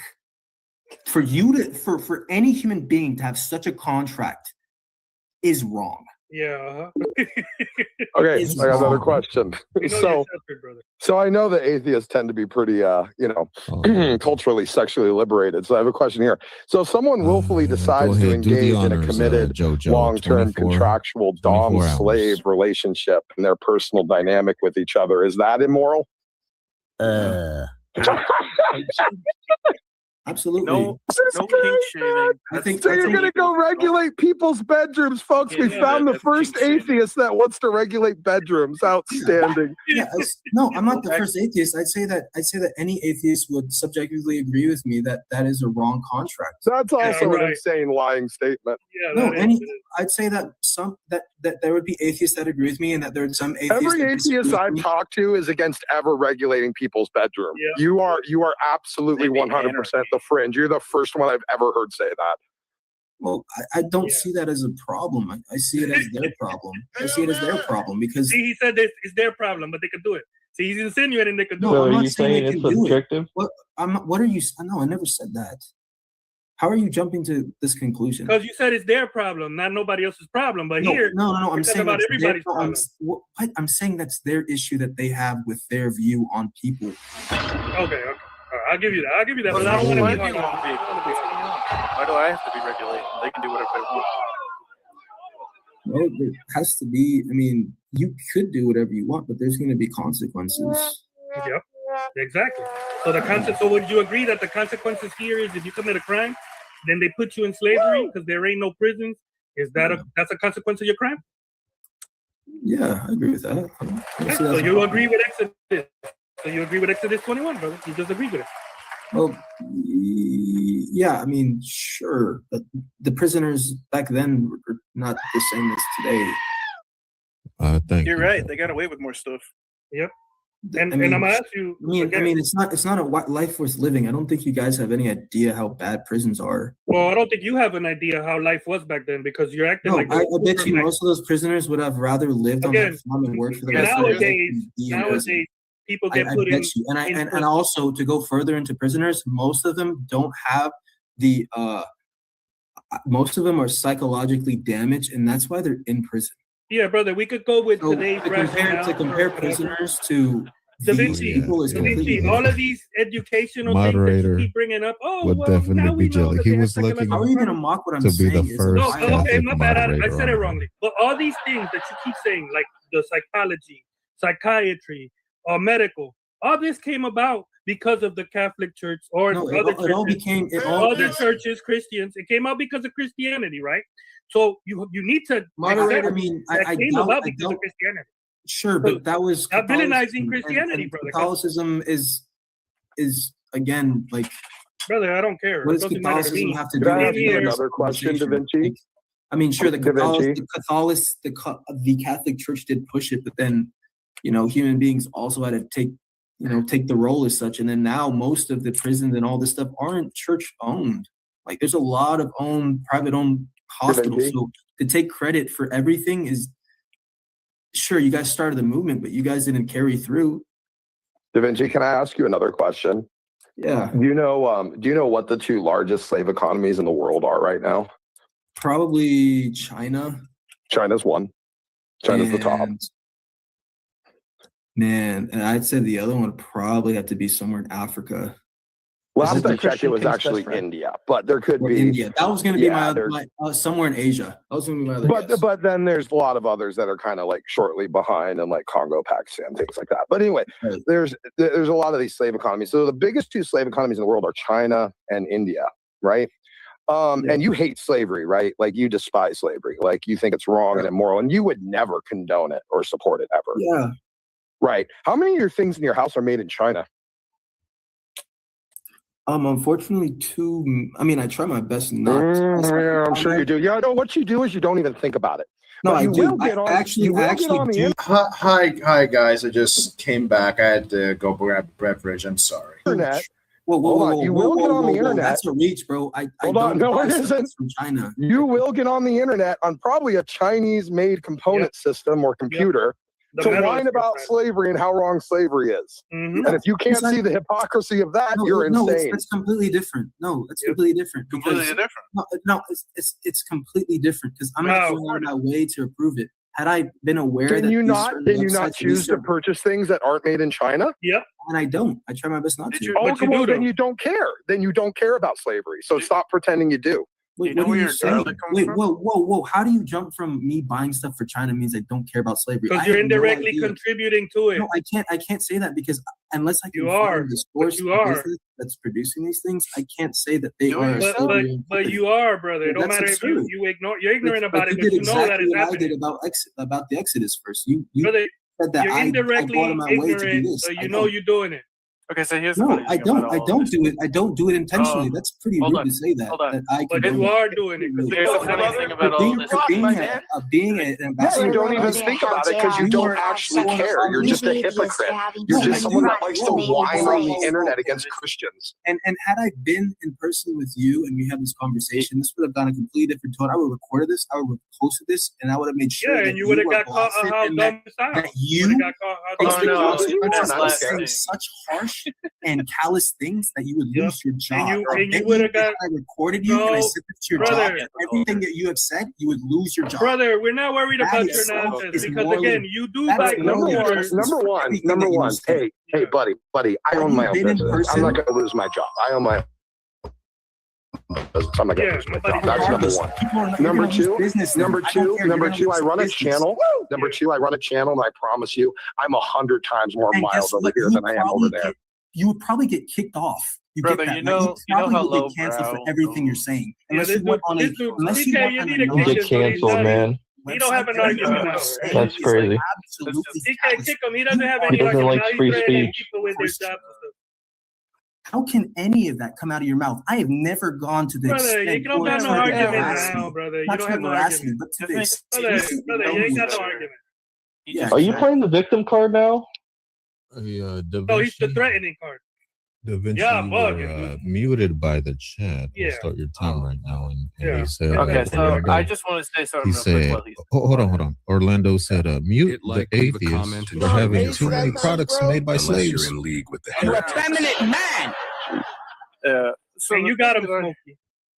The thing that I wanted to tell him is that the same accusations that we were making towards him was the same thing that he was saying about the supposed slave owners back then. He was imposing his own moral high ground to making up a fallacy with ad hominems about these fantasy people, fantasy slaves that he knew the intentions of that were just so evil, so terrible, so bad. But yeah, thank you. It's just thank you, Jojo, for doing the honors. Stories. He was creating fallacies to support his own things, and he had no evidences, no support, nothing. He was just making things up. Yeah. Well, you seen he had to acknowledge that somebody had to pay for their crimes, right? At the end, you seen, and I just stay quiet because he knew he got caught. Now he's trying to say, "Well, Smokey, you're gonna lose your job." Oh, if I record this, now he's threatening. Brother, you ain't got no argument. I don't care, man. Record it, upload it. I got my channel. Trust me, I say way worse stuff on my own channel. Go over there and record something to post. Cancel culture ended with COVID. Everybody lost their job on that one. Yeah. Yeah. Nobody cares. Nobody cares. Smokey, you did get him. You did get him with that. I forget what it was, but you did get him. And I got a boatload of arguments to defend biblical slavery, man. I've been doing it for 10 years. Trust me. He's trying to equate chattel slavery with indentured servitude and somebody being held. Well, that's what all the atheists do. They always collapse slavery into a singular category, and it just clearly isn't that. You know? Yep. I mean, even the 13th Amendment of the United States confirms that slavery is still active in the penal. Does anybody want to give Oh, he left. Never mind. Oh, stop the time in case he comes back. Stop the time. While he was you do muted. it. Hold the timer. Yeah. I was When he just comes going to say, back, he's still got his minutes. He said, when I was in the chat, slavery is slavery. Well, no, that's not true. Not all slavery is the same. There was good slavery, like in the Bible, which was indentured servitude, where people couldn't afford to pay for things. So they took them in like family and that, and treated them well, and they worked and paid off what they had to owe. It was a good thing. Rich, you want to read the gospel? They're asking in the chat if you want to read the gospel. Oh, yeah. Hear it. Yeah. Is he? I hope he's still here though.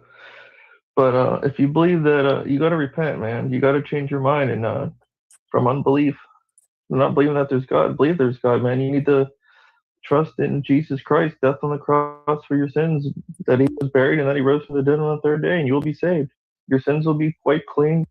You'll be cleansed. You'll be. He's a clown. God will clothe you in His righteousness, and you'll be a child of God. Hey, I'm only popping in for 1 second, but the fact that he tried to cancel the whole panel is hilarious. He's here. Oh, okay. He's still here. All right, he's back. But God bless you guys, man. The content's been amazing. God bless you. Yeah, I don't know if you heard me though. There's a difference, Vinci, between different slaveries and that. Like in the biblical slavery, like indentured servitude was a good thing. People paid off what they had to owe, and they took them in, and they worked it off, and it was a good thing. It's not like it actually is a little bit evil to just assume and presume that somehow there was malicious intent against members of a household that were of the service class, and there's no justification for that. Jojo, it was a other pleasure. than an instance of a case law where someone potentially was a violent threat and had to be subdued, and then there was a case law substantiated to what to do in that situation, hence the beating of the slave talk. But the idea that there was somehow a standard cultural norm to abuse servants, or that somehow the Jewish slaves were treated worse, I mean, it just flies in the face of history. It's just not what actually happened. All the other ancient Near East cultures treated slaves like they were inanimate objects. You could basically do whatever you wanted to them. But here's the Jews giving them human rights, where if a slave dies, the slave master can pay with his life. If the slave is hurt, they have to go free. Their debt is canceled. This is all these are extremely humanistic, progressive laws for the time. So to hear an atheist whine and moan, who, by the way, has culturally subjective moral norms anyway, to complain about the most morally progressive system in the entire Near East. Why doesn't he come in here complaining about Canaan? Why doesn't he come in here complaining about the Moabites, or or the Egyptians? He wants to focus on what was the most culturally advanced, humanistically progressive, moral slave system of the entire ancient Near East. That's what he wants to poke at from his subjective cultural moral framework. I'm still muted. Or am I not still muted? No, we can hear you. Go ahead. Okay, well, I mean, regardless that it was in the Bible or not, they did it. Whether they owned slaves, they had slaves, contracts. You know what presentism is? Okay, but you can't. Will JoJo be the first? You don't care what a form. So you don't care if you're indulging a form of bigotry. You don't care. Slavery. Or will it be wise? Do you know what presentism is? He didn't even listen, man. Will it be random? We'll label different labels. Will it be Sam Shamoon? We did. Yeah, well, I know you're guilty as well. Will it be William? Justify different levels of slavery. Oh, Lord. I know you're guilty of slavery, brother. Of being a slave. Dude, there's some kinds of slavery that are bad. Dude, there's some kinds of slavery that are bad. There's some kinds of killing that are bad. There's some kinds of anything that are bad. And there's scenarios of moral dilemmas where there may be justifications. The context of killing and murders are different. So, murders are wrong, killings aren't. Okay, whatever. You're just deflecting from what I'm saying. I'm saying there are not these universal absolutes you're appealing to. To what you said. That's all. No, what you're doing is deflecting from what I'm actually saying. I guess projection is where you're going. And I'm going to. Did I say killing or murder? No, you said killing. Okay, so killing includes murder, right? It's a blanket statement. It's a synecdoche. It's a complete. Well, unalive. We can't say killing. We can't say the killing. Okay, unalive. Yeah, unaliving. Let's just use unaliving. God, man, you are. I'm saying that all slavery. Thank you. Just the same as any sort of human. You're really ridiculous. Because monoliving, I used them with it is. And if someone can say in an effeminate man up and then show me your face. I'll show you my face. Sure. Right here. Oh. Well, that's what I'm arguing with. Yeah, he's got a beard up on Wow. That's what I'm arguing with. All right, Vinci, what do you look like then? Yeah, Vinci, what do you look like What's then? yours? What the heck's going on? What's yours? You're a Right? slave to your honor. I show my face on my cam all the time on my channel, dude. This is not like some rare thing for me. Yeah. I don't have a camera, brother. If not, I did. I would show you what I look like, but I don't have a camera. Brother Richard. Okay, so this is on a recording, right? All right, so I'm gonna take my time. I just find you're such a hypocrite, man. Now you didn't have. At least I couldn't tell you didn't have any sort of. Brother, you're not scaring nobody. You're not going to hold to your word. He's a hypocrite. Not only can you not how I can cancel us, but you can't even turn on a camera. Right. You told him to do it, and you'll do it, and then you don't even do it. So you're a hypocrite and a liar. No, I'm not a liar. You are. You said you both would do it. What am I going to prove to you guys? You guys, okay. you guys felt that you had to prove yourself to me. I'm in control of this conversation. He thinks he's gonna scare people by saying he's gonna dox them or whatever he's gonna do. Wait, Vinci, why does He said, "I'm the boss here, man." He's threatening people. He's gonna dox them. That's why he wants prove themselves to me. Vinci, why does it matter what people look like? I'm the effeminate man. No, we didn't say that. You said that. I mean, we just want you to hold up to your word. Just turn on the camera. No, we didn't. But the chat did. The host, the Christian King, the host. I watched the live stream. Hold up to your word. While I was I muted. think he's had enough. And you know, as a grown man, I would be embarrassed to even show my face. He doesn't have any. Let me see your face, bud. Come on. I showed you mine. How JR gave 5 shekels. No Da Vinci. Oh my. You could, I mean, coming from a person that is too, they can't even show their face. That's a liar and a hypocrite. That's crazy. Witness, That's crazy. you fail with a simple habit. How can I respect you as an ambassador of Christ when you can't even manage your own weight? Your judgment of He got He just did an ad hoc. he got left his ad house, man. Wait, Richard, you're fat. He doesn't have any other. I'm fat, man. When you can't even control what goes in your mouth. Where's your camera, bro? How can you tell me? Inside your nostrils, Adam. Where's your camera, bro? I like how we all got our can put our camera on, but you're just a hypocrite and a liar, and you won't even abide by your own rules. Yeah, I mean, if anything, you just prove that the word means nothing. Where's your camera, bro? Yeah, this is actually the part where he threatens everybody, then says that, well, I would show my face so that we will know where you are, and he doesn't. And then he just defends himself saying, well, I don't have to. If we can't trust you on your word, why would we trust you in general? Camera, bro. This man's word is bankrupt. You know what my parents used to say that? Like, people always held on to the word back in the day. And if you couldn't hold on to your word, then you were lying, you weren't to be true. I'm gonna go check if the Christian King is streaming right now. News Unit is streaming. He's actually streaming right now. Let's see what's happening over here. Stand right up in there and say so. You wouldn't like it, but I'd say it. You missed the action. What happened? What'd you mean?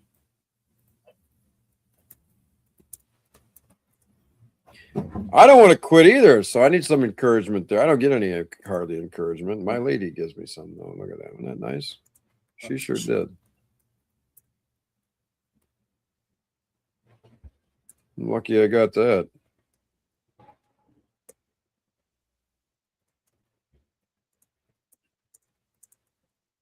So who wants to quit? You better knock it off. And then who wants to quit like a man? Be strong. There's 2 different types of quitting. One is one thing and one's the other. The good kind of quit, I think, is the one. What is it again? Let's see. And that's not to leave, to give up, to resign. That's not what we're talking about. That's one of the definitions. The good quitting. Oh, man. Somebody coming in? There he is. What's up? What's up, buddy? How you doing? I'm all pissed off because I didn't get shit done today. I wasted my time with that bro. All right. I think I know what to do from here. I think I'm gonna go over there and hang up with the big guys. But well, that was it. That was the entire review, and just deviated into a few other videos. But yeah, thank you guys for watching. Thank you, Graphene Pixel, for hanging around until the end of the stream. You're a rock star, my dude. Thank you, Ryan, for stopping by, and thank you for Flame Man the Philosopher. Thank you. And of course, family, basement dweller. What's up, my brother? Been a while. Okay, so that was it. So I'm just going to do my closing remarks here. Don't take your salvation for granted. Take your sanctification seriously. My name is Saint Ronan, and I'm signing out in 3, 2, 1.